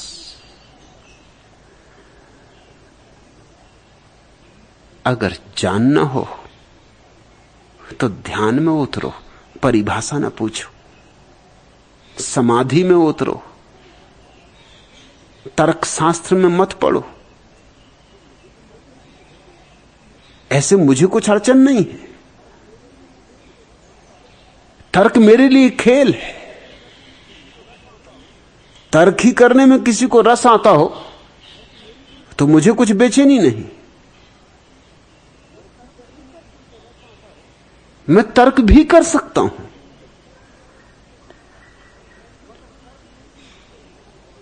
मगर तर्क मेरे लिए खेल है, इससे ज्यादा नहीं। उसका कोई मूल्य नहीं, जैसे ताश के पत्ते कोई खेले। अगर तुम्हें अच्छा लगे तो मैं ताश के पत्ते भी खेलने को राजी हूं, तुम्हारी मर्जी, मगर उससे कुछ हल नहीं होगा। वो सब राजा रानी ताश के पत्तों पर जो है, बस ताश के पत्तों पर है, ना कोई राजा है ना कोई रानी। जैसे शतरंज के मोहरे, कोई वजीर है, कोई हाथी है, कोई राजा है, कोई भी नहीं वहां। ऐसा ही तर्क का जाल है, शतरंज का खेल है। मगर मैं उन लोगों में से नहीं हूं कि जिन्हें तर्क करने में कोई अड़चन होती हो। मैं तर्क को उसकी आखिरी सीमा तक खींच सकता हूं। मैं तर्क को खूब धार दे सकता हूं, मगर इतना तुम्हें याद दिलाऊं कि तर्क से कुछ हल ना होगा। हल तो होगा समाधि से, समाधान तो होगा समाधि से। परिभाषा ना पूछो। अब यहां आ गए हो, ये मैं कदा है, पियो। भूले चूके आ गए, बड़ी कृपा की।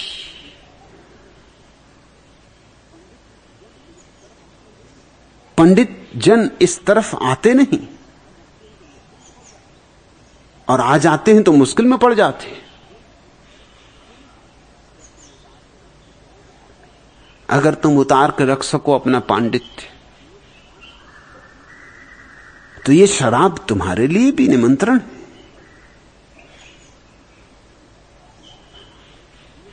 फिर दोहरा दूं, एक तो ऐसी जगह आना ठीक नहीं, और आ गए तो बिना पिए जाना ठीक नहीं।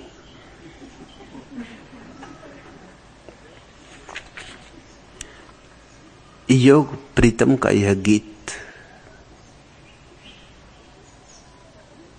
कुछ इशारे दे सकता है। योग प्रीतम मेरे सन्यासी, और जो मैं कहता हूं उसे गीतों में बांध देते। कुछ ऐसी हमारी किस्मत हो, पीता भी रहूं और प्यास भी हो, मस्ती में बहकता दिल भी रहे और होश भरा उल्लास भी हो। मिट जाए मेरी हस्ती के निशान, मौजूद भी लेकिन पूरा रहूं, मैं उसका नजारा देखा करूं, संसार भी हो सन्यास भी हो। जीवन का सफर यूं बीते अगर, कुछ धूप भी हो कुछ छांव भी हो, मिलता भी रहे चलने का मजा, मंजिल का सदा एहसास भी हो। पर्दे में छिपा हो लाख मगर, जलवा भी दिखाई देता रहे। इस आंख मिचौनी खेल में वो कुछ दूर भी हो कुछ पास भी हो। कुछ इश्क खुदा में चुप भी रहूं, कुछ इश्क बुता में बात भी हो। धरती भी बसी आंखों में रहे, प्यारा ये खुला आकाश भी हो। चुप्पी मगर कुछ गाती हुई, संगीत हो मौन में डूबा हुआ। रोदन भी चले कुछ मुस्काता, कुछ अश्रु बहाता हास भी हो। सन्नाटा कभी तूफान सा हो, चुपचाप सी गुजरे आंधी कभी। मझधार भी हो साहिल की तरह, पतवार भी हो विश्वास भी हो। मुमकिन हो अगर यह दुनिया में जीने का मजा कुछ और ही हो। मौला भी रहे बंदा भी रहे, गीता भी झरे ब्यास भी हो। कुछ ऐसी हमारी किस्मत हो, पीता भी रहूं और प्यास भी हो, मस्ती में बहकता दिल भी रहे और होश भरा उल्लास भी हो। मिट जाए मेरी हस्ती के निशान, मौजूद भी लेकिन पूरा रहूं, मैं उसका नजारा देखा करूं, सन्यास भी हो संसार भी हो।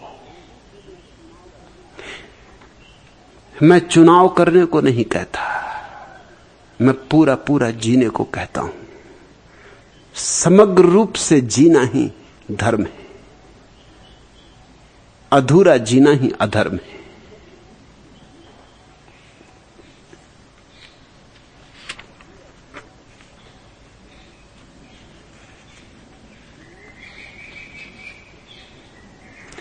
दूसरा प्रश्न, भगवान, सन्यास के बिना भगवत्ता को पाना असंभव है या सन्यास सिर्फ सत्य का द्वार है? कृपया समझाएं। हर्ष कुमार। क्या खाक समझाऊं? और समझाऊं भी तो क्या तुम समझोगे? तुम्हारा प्रश्न ही ऐसी नासमझी का है। क्या तुम सोचते हो भगवत्ता और सत्य दो चीजें? जरा अपने प्रश्न पर पुनः विचार करो। पूछते हो सन्यास के बिना भगवत्ता को पाना असंभव है या सन्यास सिर्फ सत्य का द्वार है? सत्य का द्वार कहो या भगवत्ता कहो, एक ही बात है। सत्य और भगवत्ता एक ही है। तुम्हारी नजर में ऐसा लग रहा है कि भगवत्ता कोई बहुत और बात है, बहुत ऊंची, और सन्यास तो केवल सत्य का द्वार है। सत्य के बाद भी कुछ बच रहता है। सत्य में भगवत्ता समा गई।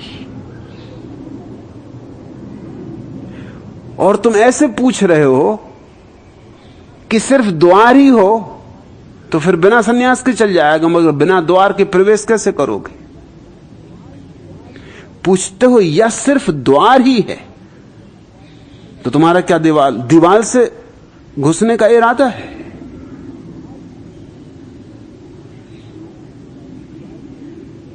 नाम से तो तुम सरदार नहीं मालूम होते, हर्ष कुमार, मगर हो सकता पंजाब में रहते हो और संग साथ का असर पड़ गया हो। मैंने सुना है चंडीगढ़ विश्वविद्यालय में भाषा प्रतियोगिता हो रही थी। प्रतियोगिता का विषय था कि ऐसी कौन सी भाषा है जो कम शब्दों में अधिक बात प्रकट करती हो। उदाहरण के लिए एक वाक्य चुना गया, क्या मैं अंदर आ सकता हूं? प्रतियोगिता में हिंदी, अंग्रेजी, मराठी और पंजाबी और गुजराती अध्यापकों ने भाग लिया। अंग्रेजी वाले ने कहा सबसे पहले मैं कम इन सर। हिंदी वाला बोला श्रीमान मैं अंदर आऊं। मराठी बोला मी आत येऊ का। गुजराती बोला हूं अंदर आवी सकूं छू। सबसे बाद में वाह गुरुजी का खालसा करते हुए सरदार विचित्र सिंह उठे और हाथ ऊपर उठाकर कृपाण निकालकर दरवाजे को धक्का देके बोले वढ़ा। वढ़ा अर्थात घुसूं। और कृपाण हाथ में देखकर स्वभाव था, जो निरीक्षक बैठे तो उसके खड़े हो गए कि आइए आइए, अरे विराजिए विराजिए। ऐसे सरदार विचित्र सिंह जीत गए। पूछा उन्हें घुसूं, मगर हाथ में कृपाण। तुम तो विचित्र सिंह से भी आगे निकले जा रहे हो, तुम क्या दीवार से घुसने का इरादा रखते हो? दरवाजे से ही जाना होगा, और दरवाजा मिल गया तो सब मिल गया, बचा क्या? और दरवाजा खुल गया तो सब खुल गया, बचा क्या? सन्यास द्वार है, सत्य का कहो या भगवत्ता का। सन्यास का अर्थ क्या है? इतना ही कि तुम जीवन को समाधि के रंग में रंग लो।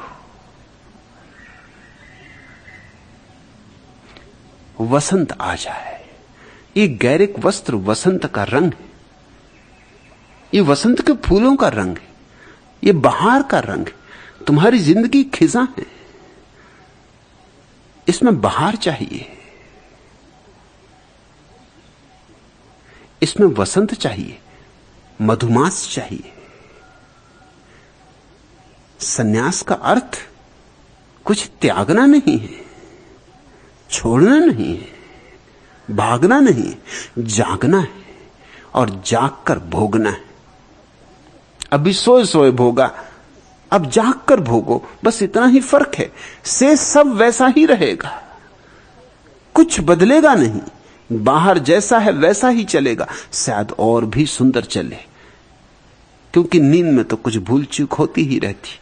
जाग के भूल चूक भी असंभव हो जाएगी, और जो होश पूर्वक जीता है उसके आनंद का अंत नहीं है। सन्यास तो जीवन की कला है, लेकिन सन्यास के नाम पर बहुत कुछ गलत चला है, उससे भय व्याप्त हो गया है, उससे घबराहट पैदा हो जाती। सन्यास शब्द से ही घबराहट पैदा हो जाती, क्योंकि सन्यास के नाम पर बहुत अनाचार हुआ, अत्याचार हुआ। सन्यास के नाम पर कितनी स्त्रियां अपने पतियों के रहते विधवा हो गईं, कितने बच्चे अपने बापों के रहते हुए अनाथ हो गए। इसका कोई हिसाब लगाए तो शायद तुम्हें पता चले कि अतीत में सन्यास की जो धारणा थी, उसके कारण मनुष्य जाति को जितना दुख झेलना पड़ा है उतना किसी के कारण नहीं झेलना पड़ा। चंगेज खान और तैमूर लंग और नादिर शाह सब पीछे हट जाएंगे, मार लिए होंगे इनने कुछ हजार लोग, मगर सन्यास ने जितने लोगों के जीवन को मारा है, और मार ही डालो किसी को तो कृपा है, अधमरा करके छोड़ दो तो और मुश्किल। और सन्यास ने यही किया, जो भाग गए वो अधमरे और जिनको छोड़ गए उनको अधमरा कर गए। जब पति भाग जाता है तो खुद भी अधमरा हो जाता है, और पत्नी को अधमरा कर जाता है, बच्चों को अधमरा कर जाता है। कितनी पत्नियों को भीख मांगनी पड़ी, कितने बच्चों को भीख मांगना पड़ी, कितनी पत्नियां वेश्याएं हो गई होंगी तुम्हारे सन्यासियों के कारण, और कितनी पत्नियों को कितना नहीं दुख उठाना पड़ा होगा, और कितने बच्चे खिल भी ना पाए होंगे और कुम्हला गए होंगे। अगर हम 5000 साल में तुम्हारे तथाकथित सन्यासियों का सारा हिसाब किताब लगा पाएं तो शायद लगे कि इससे बड़ी कोई महामारी पृथ्वी पर न कभी फैली थी न कभी फैलेगी। मेरा प्रयास है कि सन्यास को रुग्णता से मुक्ति दिला दूं, उसे स्वस्थ कर लूं, उसे गरिमा दे दूं, उसे महिमा मंडित कर दूं। इसलिए मैं सन्यास की परिभाषा बदल रहा हूं, उसका रंग रूप बदल रहा हूं। स्वभावतः हिंदू नाराज हैं, मुसलमान नाराज हैं, ईसाई नाराज हैं, जैन नाराज हैं, बौद्ध नाराज हैं, होंगे ही, क्योंकि उनकी सारी सन्यास की धारणा को मैं राख किए दे रहा हूं। मेरी सन्यास की अपनी नई धारणा है और मैं इस बात की घोषणा करता हूं कि मैं जिसे सन्यास कह रहा हूं वही सन्यास मनुष्य जाति के लिए सौभाग्य सिद्ध हो सकता है। अतीत का सन्यास तो दुर्भाग्य सिद्ध हुआ। सन्यास अर्थात जीवन को जीने की कला, न इससे कुछ कम न इससे कुछ ज्यादा, बस जीवन को जीने की कला। अब तुम पूछते हो हर्ष कुमार कि सन्यास के बिना भगवत्ता को पाना असंभव है। सन्यास तक की हिम्मत नहीं है, भगवान को पचा पाओगे, फिर ये सरिता सागर को पी पाएगी। सन्यास तक की हिम्मत नहीं है और भगवान को पाने का इरादा रखते हो। जीवन तक को जीने की छाती नहीं है, भगवान को झेल सकोगे? कहां है वह झोली तुम्हारे पास? कहां है वे प्राण तुम्हारे पास? सन्यास उसी की तो तैयारी है कि अगर परम अतिथि आए तो ऐसा ना हो कि द्वार से ही लौट जाए, कि हमारे द्वार बंद हों। कहीं ऐसा ना हो कि द्वार तो खुले हों लेकिन बंधनवार ना लगा हो। कहीं ऐसा तो हो कि द्वार भी हो, द्वार भी खुला हो, बंधनवार भी लगा हो, लेकिन हम बेहोश पड़े हों। कहीं ऐसा ना हो कि हम बेहोश भी ना हो लेकिन आंख बंद किए बैठे हो। सन्यास तैयारी है अपने को उस परम अतिथि के योग्य बनाने की, कि वह आए तो हमें तैयार पाए। और वह आता है, रोज आता है, प्रतिपल आता है, द्वार खटखट आता है, मगर या तो तुम सोए और या तुम कहीं और। घर पे तुम मिलते ही नहीं, क्योंकि तुम सदा कहीं और, तुम जहां हो वहां नहीं होते। ख्याल करना, तुम जहां हो वहां नहीं होते, तुम सदा कहीं और होते। अतीत की स्मृतियों में खोए हो, भविष्य की कल्पनाओं में खोए हो, मगर वहां नहीं जहां तुम हो, कहीं और।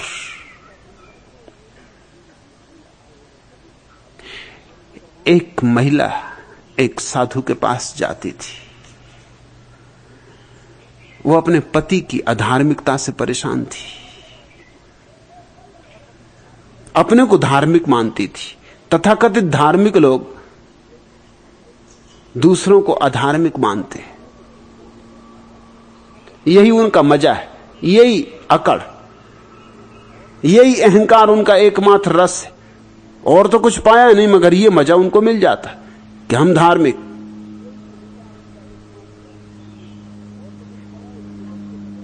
स्त्रियां अक्सर साधु संतों के पास जाती, क्योंकि और जीवन की सब दौड़ में तो आदमी ने उनको अवरुद्ध कर दिया है। न चित्रकार हो पाती है, न मूर्तिकार हो पाती है, न कवि हो पाती है, न संगीतज्ञ हो पाती, क्योंकि आदमी ने वो सब द्वार दरवाजे बंद कर दिए। क्योंकि हमेशा आदमी को खतरा लगा हुआ है। संगीतकार होंगी तो संगीतज्ञों के पास बैठेंगी, किसी संगीतज्ञ को उस्ताद बनाएंगी, और क्या भरोसा इन लफंगों का।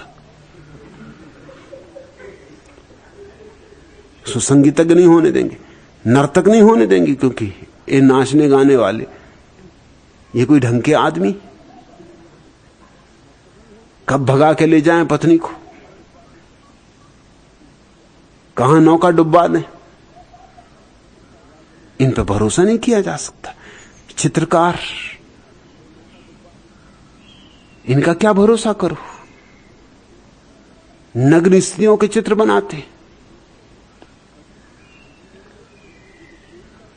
कवि ये तो प्रेम का ही गीत गुनगुनाए चले जाते। इन्हें तो जहां सुंदर स्त्री देखी कि इनकी लार टपक पड़ती, एकदम बेहाल हो जाते, एकदम ठंडी सांसें भरने लगते। सरदार विचित्र सिंह एक बस में क्यू लगाए खड़े थे, उनके सामने ही एक पंजाबी लड़की खड़ी थी, पंजाब में लगी हो क्यू भी, और पंजाबी लड़की चुस्त कपड़े पहने हुई थी, ऐसे चुस्त कि पता नहीं कैसे निकालती कैसे पहनती। ये चमत्कार भी लड़कियां ही कर सकती हैं, ये पुरुष नहीं कर सकते। आखिर विचित्र सिंह से जिज्ञासा न रुकी, गर्मी बहुत थी, पसीना पसीना हुए जा रहे थे, तो उस लड़की से पूछा कि बहन जी, हालांकि दिल तो कुछ और हो रहा था, मगर दिल कुछ होता रहे, कहना तो पड़ता बहन जी। इस गर्मी में इतने चुस्त कपड़े आप पहने, गर्मी नहीं लगती? उस लड़की ने कहा कि नहीं, आप जैसे मंचलों के रहते कहां गलती, गर्मी आसपास खड़े ठंडी आह सांसें भरते रहते।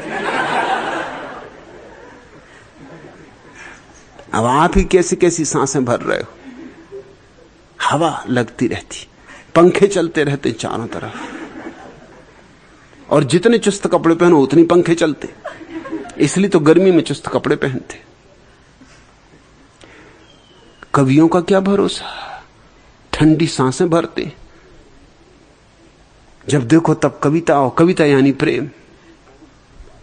तो पुरुषों ने स्त्रियों को और सब तो द्वार बंद कर दिए, भरोसा किया सिर्फ साधुओं का कि ये तो सज्जन आदमी हैं, साधु संत महात्मा, इनके पास भर जाने देते हैं। तो सारी जगह अवरुद्ध कर दी, सब दरवाजे बंद कर दिए। सो बेचारी स्त्रियां मंदिरों में बैठी हैं, सत्यनारायण की कथा सुन रही हैं, रामायण सुन रही हैं, और अपने भाग्य को कोस रही। और करें भी क्या, और तो कहीं कोई उपाय नहीं बचा। तो अब उसी में से अकड़ निकालती हैं वो, क्योंकि अब और कोई अकड़ निकालने का दूसरी जगह नहीं। चित्रकार होती, मूर्तिकार होती, नर्तक होती, संगीतज्ञ होती, कवि होती, तो उससे अहंकार पूरा होता। वो सब अहंकार पर तो अड्डा पुरुषों ने कर लिया है। स्त्री को बस एक अहंकार की सुविधा छोड़ी कि धार्मिक हो, नैतिक हो। सो स्त्रियां उसमें कंजूसी नहीं करती, क्योंकि एक ही चीज बची, तो दिल खोल के धार्मिक हो जाती, और फिर पतियों को सताती, पूरा बदला ले लेती, पतियों को ठिकाने लगाती रहती कि तुम बिल्कुल अधार्मिक हो, नरक में सड़ोगे। सो ये महिला भी अपने पति के पीछे 24 घंटे पड़ी रहती थी। ये बदला है और कुछ भी नहीं। आदमी ने जो किया है उसका फल है ये उसको तब तक भोगना पड़ेगा जब तक स्त्री को स्वतंत्रता नहीं देता, तब तक ये कष्ट उसको झेलना ही पड़ेगा। ये स्त्री की स्वतंत्रता छीनने का दंड है।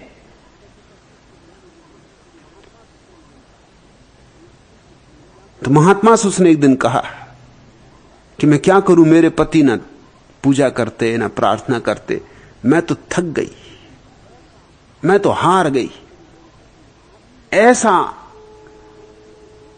आदमी मैंने नहीं देखा, इसकी खोपड़ी में कुछ घुसता ही नहीं। अब तो आप ही कुछ करो। महात्मा ने कहा अच्छा, मैं कल सुबह आऊंगा। तो ब्रह्म मुहूर्त में ही महात्मा आए, और पत्नी ने देखा कि महात्मा आ रहे हैं, तो ब्रह्म मुहूर्त के पहले उठ के उसने अपना पूजा गृह सजा के, दिए जला के, ऊदबत्ती धूप बत्ती सब लगा के घंटे वंटे बजाने लगी, और बड़ा उसने शोरगुल मचा दिया। पति की भी नींद खुल गई। ब्रह्म मुहूर्त में उनको उठने की सवाल भी नहीं उठता था, मगर इतना शोरगुल मचाया उसने, जय जगदीश हरे, ऐसा शोरगुल मचाया कि उनको नींद ना आए, करबट बदले। आखिर उन्होंने सोचा कि इससे सार कोई पड़े रहने से कोई सार नहीं। उठ के वो बगीचे में घूमने लगे। उधर महात्मा आए, यहां जय जगदीश हरे का पाठ चल रहा था। महात्मा भी प्रसन्न हुए कि है बाई पहुंची हुई।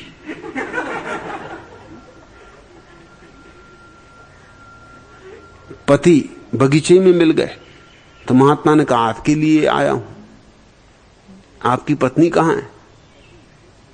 तो पति ने कहा मेरी पत्नी सब्जी खरीदने बाजार गई।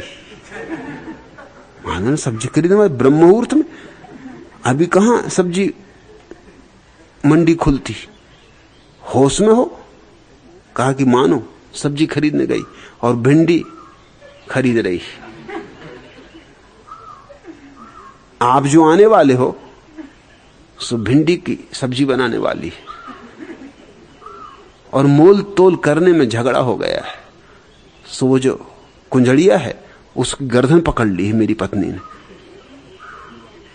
पत्नी सुन रही है सब, जय जगदीश हरे तो कहते जा रही है, ये सब सुन रही कि पति क्या कह रहा। आकर उसने छोड़ा जय जगदीश हरे, घंटी वंटी बजाना बंद करके बाहर आ गई। कहा कि क्या झूठ चल रहा है, बिल सरासर झूठ।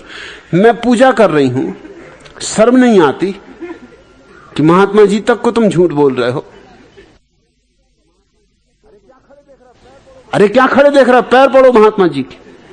महात्मा ने कहा ये बात तो ठीक है, वही मैं देख रहा कि जय जगदीश हरि की आवाज आ रही, घंटी बज रही, पर पता नहीं कोई और कर रहा हो पूजा, क्या पता। अभी पत्नी तुम्हारे सामने खड़ी, तुम झूठ बोलते, शर्म नहीं आती। तुम्हारी पत्नी ठीक कहती कि मेरे पति की बुद्धि बिल्कुल मारी गई। अब तुम कहां की भिंडी और कहां की सब्जी मंडी लगाए हुए। लेकिन पति ने कहा कि मैं प्रार्थना करता हूं अपनी पत्नी से भी कि आज कम से कम सच बोल दे,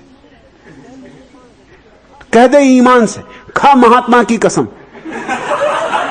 और कह दे ईमान से कि नहीं तू गई थी बाजार, और नहीं तू खरीद रही थी भिंडी, और नहीं तूने कुंजड़िया की गर्दन पकड़ी थी। अब महात्मा की कसम पत्नी नहीं खा सकी। एकदम उसे ख्याल आया कि बात तो सच, कह तो रही थी जय जगदीश हरे, लेकिन महात्मा आ रहे हैं तो विचार चल रहा था कि आज सब्जी क्या बनानी, तो भिंडी की बना लेनी। तो जल्दी से पूजा वगैरह खत्म करके एकदम जाना सब्जी मंडी में। चली गई थी विचार में, कल्पना में, और दाम पर झगड़ा हो गया था। सो गुस्सा उसे ऐसा आ गया कि महात्मा तो घर में आ रहे हैं और इस कुंजड़िया को कुछ अकल नहीं, और दाम दुगने बता रही। एकदम गर्दन पकड़ ली थी। तो उसने कहा कि क्षमा करें, मेरे पति ठीक कह रहे। जय जगदीश हरे तो ऊपर ऊपर चल रहा था, गई तो मैं बाजार ही थी, सब्जी मंडी, और पता नहीं इनको कैसे पता चला। महात्मा भी बहुत चकित हुआ। उसने कहा आपको कैसे पता चला। उसने कहा कि कैसे पता चला, एक बात तय कि जो जहां है वहां नहीं। सो इतना तो पक्का है कि पत्नी पूजा गृह में नहीं।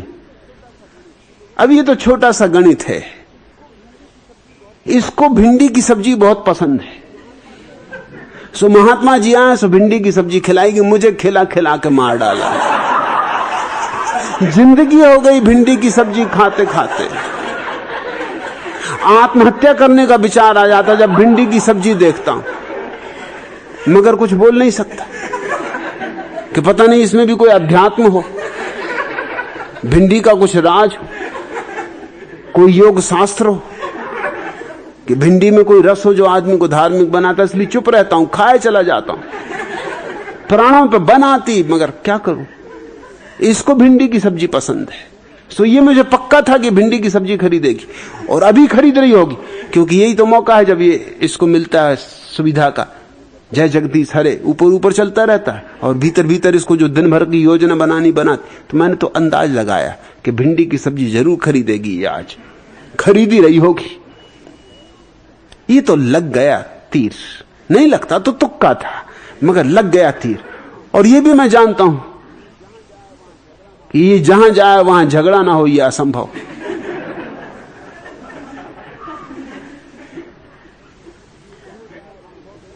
जिंदगी भर का अनुभव मेरा ये कि मैं घर में घुसा नहीं कि झगड़ा। अरे हर बहाने झगड़ा, बोलो तो मुसीबत, न बोलो तो मुसीबत। कुछ भी बोलता हूं उसी में से निकाल लेती तरकीब। मैं बहुत सोच सोच के आता हूं कि ये बोलना है, मगर ऐसा आज तक नहीं हो पाया सफल कि कोई ऐसी बात मैं बोल पाया हूं जिसमें से इसने कुछ रास्ता ना निकाल लिया। एक दिन तो मैंने कसम खा ली कि आज बोलने नहीं, सो मैं आके बिल्कुल चुप बैठ गया, बस इसने उसमें से भी निकाल लिया कि क्या चुप बैठे हो, क्या मैं मर गई जो तुम चुप बैठे रहे, मैं मर जाऊं तब बैठे रहना, अभी तो बोल लो, कुछ तो बोलो। चुप में से भी निकाल लिया इसने। और मेरी गर्दन पे सवार रहती तो मैंने सोचा कि कुंजड़िया की गर्दन पे सवार होगी। ये सिर्फ कल्पना से मैंने किया। ये संयोग की बात है कि बैठ गई बात, मगर मेरे जीवन भर का अनुभव भी इसके पीछे खड़ा है। एकदम कल्पना भी नहीं है मेरी, ये जीवन भर का अनुभव का निचोड़ ये कि ये होने वाला है, इसलिए मैंने कह दिया। मगर ये तुम्हारी सबकी हालत है, तुम जहां हो वहां नहीं, और परमात्मा वहां आएगा तुम जहां हो। उसको क्या पता बेचारे को कि तुम सब्जी मंडी गए हो, भिंडी खरीद रहे हो, कुंजड़िया की गर्दन दबा दी, कहां कहां तुम्हारा पीछा करता फिरेगा। वो तो वहां आएगा जहां तुम हो, और वहां तुम कभी भी नहीं हो। सन्यास का इतना ही अर्थ होता है, तुम जहां हो वहीं होने का विधान, वर्तमान में जीने का विधान। न अतीत का कोई मूल्य है, जा चुका जा चुका, न भविष्य का कोई मूल्य है, आया नहीं। जो आया है, जो सामने खड़ा है, जो प्रत्यक्ष है, बस उसमें जीना, उसके आर पार झांकना भी नहीं। वर्तमान के इस छोटे से क्षण में जो जी ले वह सन्यासी है। क्षण क्षण जो जिए चले वह सन्यासी है। तुम पूछते हो सन्यास के बिना भगवत्ता को पाना असंभव है, या सन्यास सिर्फ सत्य का द्वार है? तुम्हारा प्रश्न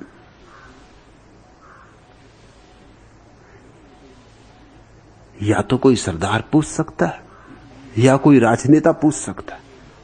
सरदार तो तुम नहीं हो, नाम से पक्का पता चलता है। हो सकता राजनीति में हो, राजनीति में बुद्धि बिल्कुल खो जाती। असल में बुद्धि हो तो कोई राजनीति में जाता ही नहीं। नेताजी से उनके मित्र ने पूछा कि क्या भाई, क्या हालचाल है भाभी जी के, उन्हें बच्चा होने वाला था, क्या हुआ? नेताजी सोचनीय मुद्रा बनाकर बोले, श्रीमती जी ने जुड़वा बच्चों को जन्म दिया है, और मेरा ख्याल है कि उसमें एक लड़का है और एक लड़की, मगर हो सकता है कि मेरा यह ख्याल गलत हो और एक लड़की हो और एक लड़का। तुम भी क्या प्रश्न पूछ रहे हो?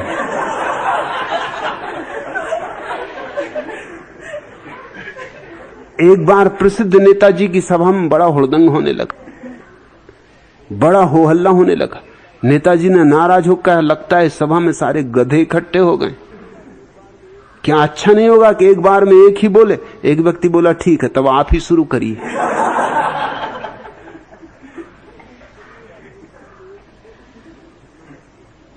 मैंने सुना है एक नेताजी नए चुन के दिल्ली पहुंचे, एक दूसरे नेताजी के घर मेहमान थे, दोनों बैठे थे बैठक खाने में। खिड़की में से देखा नए आए नेताजी ने कि गधों की एक कतार चली जा रही है।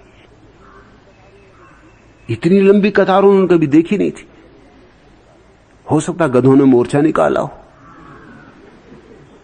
प्रधानमंत्री से मिलने जा रहे हो, अरे गधों को क्या काम ही क्या, और गधे बड़ी राजनीति करते।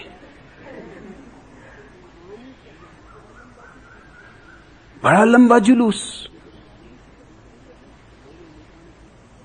तो नए नेता ने पूछा कि इतने गधे, क्या ये सब दिल्ली के ही गधे? तो उस दूसरे नेता ने कहा, नहीं, कुछ चुन के भी आ जाते, सभी दिल्ली के नहीं।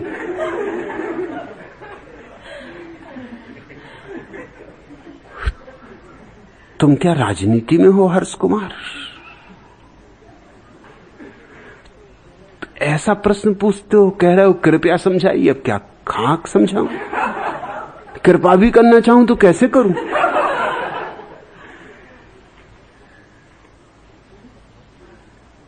तुम भगवत्ता और सत्य को क्या दो चीजें समझे बैठे हो? अभी भी तुमने पंडित ब्रह्म प्रकाश को देखा, वो कम से कम बेचारे इस अर्थ में ठीक भी हैं कि संसार और ब्रह्म में कम से कम द्वैत दिखाई पड़ता है। चलो कम से कम तर्क के लिए माना जा सकता है कि दो हैं, विचार के लिए, विश्लेषण के लिए, परिज्ञा की तरह स्वीकार किया जा सकता। मगर तुमने तो पंडित ब्रह्म प्रकाश को भी हरा दिया, उनको भी चारों खाने चित्त कर दिया। तुम तो भगवत्ता और सत्य में भेद कर रहे हो। जैसे सत्य तो माया और भगवत्ता सत्य और सत्य माया। तो तुम पूछ रहे हो सन्यास का सिर्फ सत्य का ही द्वार है, सिर्फ।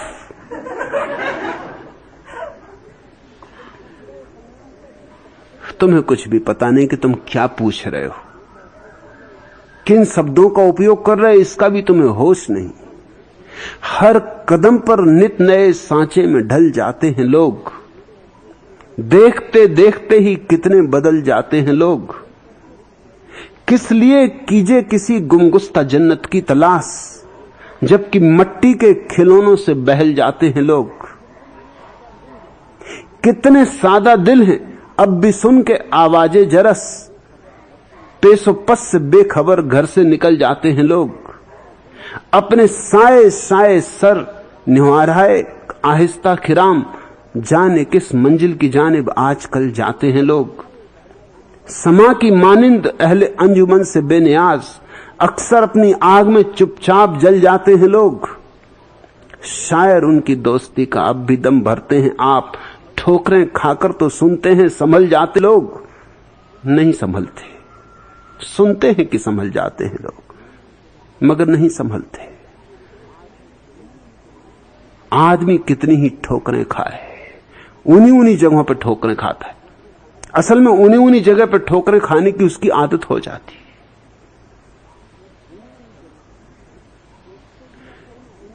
सोच तो लिया करे पूछने के पहले कि प्रश्न बनता भी है या नहीं।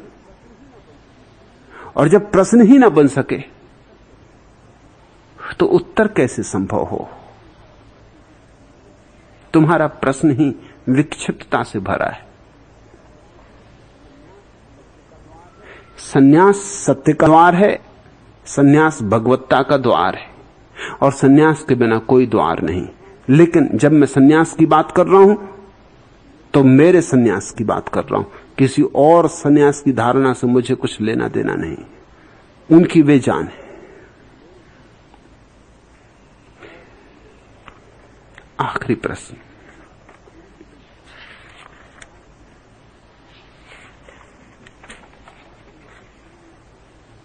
भगवान आप न कहीं आते न जाते, अपने कक्ष को ही नहीं छोड़ते हैं, फिर दूर दूर देशों से कैसे लोग आपके पास खिंचे चले आते, इसका राज क्या है?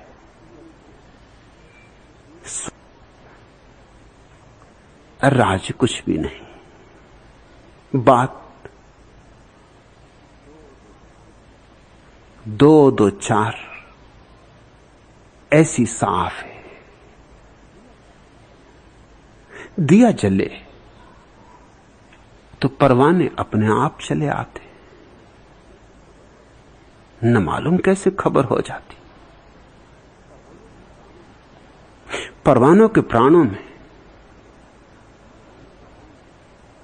न मालूम कौन अभीप्सा जगा देता है। चल पड़ते दूर दूर, दिया जले भर कि परवाने चले आते। और दिया एकांत कक्ष में भी जले, कुछ फर्क नहीं पड़ता। परवाने रास्ता खोज लेते हैं, खिड़कियों से चले आते हैं, द्वार से, रंध्रों से चले आते। अगर जगह न मिले, प्रवेश के लिए द्वार न मिले, तो खिड़कियों के कांचों पर फड़फड़ाते, मगर चले आते। राज कुछ भी नहीं। बात साफ है। सुबह सूरज निकलता है, कौन कह जाता पक्षियों को कि गीत गाओ? सूरज तो किसी से कहता नहीं कि गीत गाओ। पक्षियों के कंठों से गीत फूटने लगते हैं। अवश्य रोकना भी चाहें तो रोक नहीं सकते, गीत फूटने ही लगते। वृक्ष जाग उठते, फूल अपनी पंखुड़ियां खोल देते, गंध आकाश में उड़ने लगती। क्या हो जाता है, कैसे हो जाता है? राज क्या है? राज कुछ भी नहीं। सब बात गणित की तरह सीधी साफ है। सूरज निकलेगा, पक्षी गीत गाएंगे, फूल खिलेंगे, वृक्ष जागेंगे, लोगों की नींद टूटेगी, दिया जलेगा, परवाने आएंगे। बहुत दिनों तक तो मैंने किसी को कुछ कहा ही ना था, चाहा था छिपा लूं, मगर कुछ मामला है कि छिपता नहीं। छिपाना चाहा था क्योंकि कौन झंझट में पड़े, मैंने सोचा था, मगर लोगों को खबर होने लगी।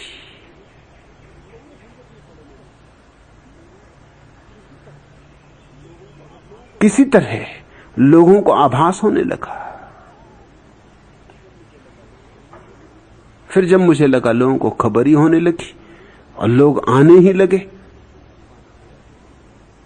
तो छिपाना व्यर्थ है। अब प्रकट हो कहीं नहीं हूं, जाऊंगा भी नहीं, जाने आने में मुझे रस नहीं। भीतर से आवागमन समाप्त हो गया, तो बाहर का क्या आवागमन। लेकिन जिन्हें आना है वो आ जाएंगे, जिन्हें आवागमन समाप्त करना है वो आ जाएंगे।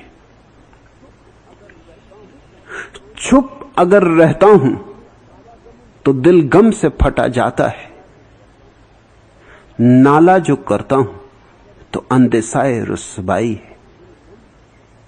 ये तो साधारण से प्रेम के संबंध में कही गई बात है, लेकिन जब व्यक्ति और विराट प्रेम की, तब तो हिसाब भी लगाना मुश्किल, असंभव। चुप अगर रहता हूं तो दिल गम से फटा जाता है, नाला जो करता हूं तो अंदासाए रुसवाई है। कभी कहा न किसी से तेरे फसाने को, न जाने कैसे खबर हो गई जमाने को। सुना है गैर की महफिल में तुम न जाओगे, कहो तो आज सजा लूं गरीब खाने को। अब आगे तुम पे भी मुमकिन है कोई बात आए, जो हुक्म हो तो यहीं रोक दूं फसाने को। से सज गए तिनके कि अब ये डर है मुझे, कहीं नजर न लगे मेरे आसियाने को। दुआ बहार की मांगी तो इतने फूल खिले, कहीं जगह न मिली मेरे आसियाने को। कभी कहा न किसी से तेरे फसाने को, न जाने कैसे खबर हो गई जमाने को। मैंने तो किसी को कहा न था, चाहा था चुप ही रह जाऊं, कौन झंझट ले, कौन व्यर्थ के उपद्रव में पड़े।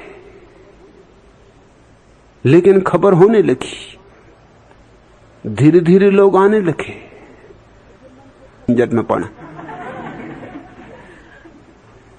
छोटी चीजों में मुझे रस नहीं,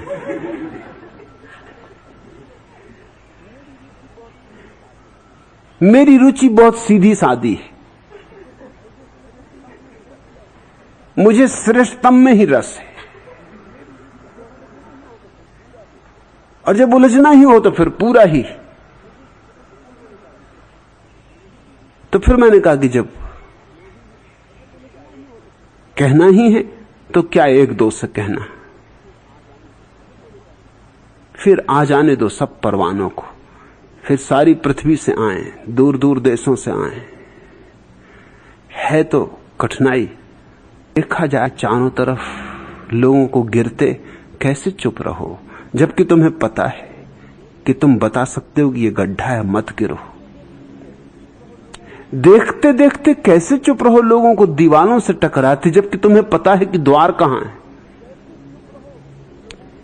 कैसे चुप रहो लोगों की उदासी, लोगों की बेचैनी, लोगों की परेशानी, विक्षिप्तता को देख के, जबकि तुम्हें पता है इनके जीवन में क्रांति अभी हो सकती, इसी क्षण हो सकती। जब तुम्हें कुंजी पता है तो लोगों को तालों से सिर मारते देखकर कैसे चुप रहो। चुप अगर रहता हूं तो दिल गम से फटा जाता है, चुप अगर रहता हूं तो दिल गम से फटा जाता है। नाला जो करता हूं तो अंदेशाए रुसवाई है, और अगर जोर से पुकार के कहूं तो बदनामी का डर है। फिर मैंने कहा होने दो बदनामी, अब बात तो कही देनी है, जोर से ही कह देनी है। सो तुम देख रहे हो, जिन्हें सुननी है उन्होंने सुन भी ली है, जिन्हें आना है उन्हें आ भी गए, और बदनामी भी जितनी होनी वो भी हो रही। चुप अगर रहता हूं तो दिल गम से फटा जाता है, नाला जो करता हूं तो अंदेशाए रुसवाई। कभी कहा ना किसी से तेरे फसाने को, न जाने कि महफिल तुम न जाओगे। कहो तो आज सजा लूं गरीब खाने को, अब आगे तुम पे भी मुमकिन है कोई बात आए, जो हुक्म हो तो यहीं रोक दूं फसाने को। कुछ ऐसे सज गए तिनके कि अब ये डर है मुझे, कहीं नजर न लगे मेरे आसियाने को। दुआ बहार की मांगी तो इतने फूल खिले, कहीं जगह न मिली मेरे आसियाने को। कभी कहा न किसी से तेरे फसाने को, न जाने कैसे खबर हो गई जमाने को। आज इतना है।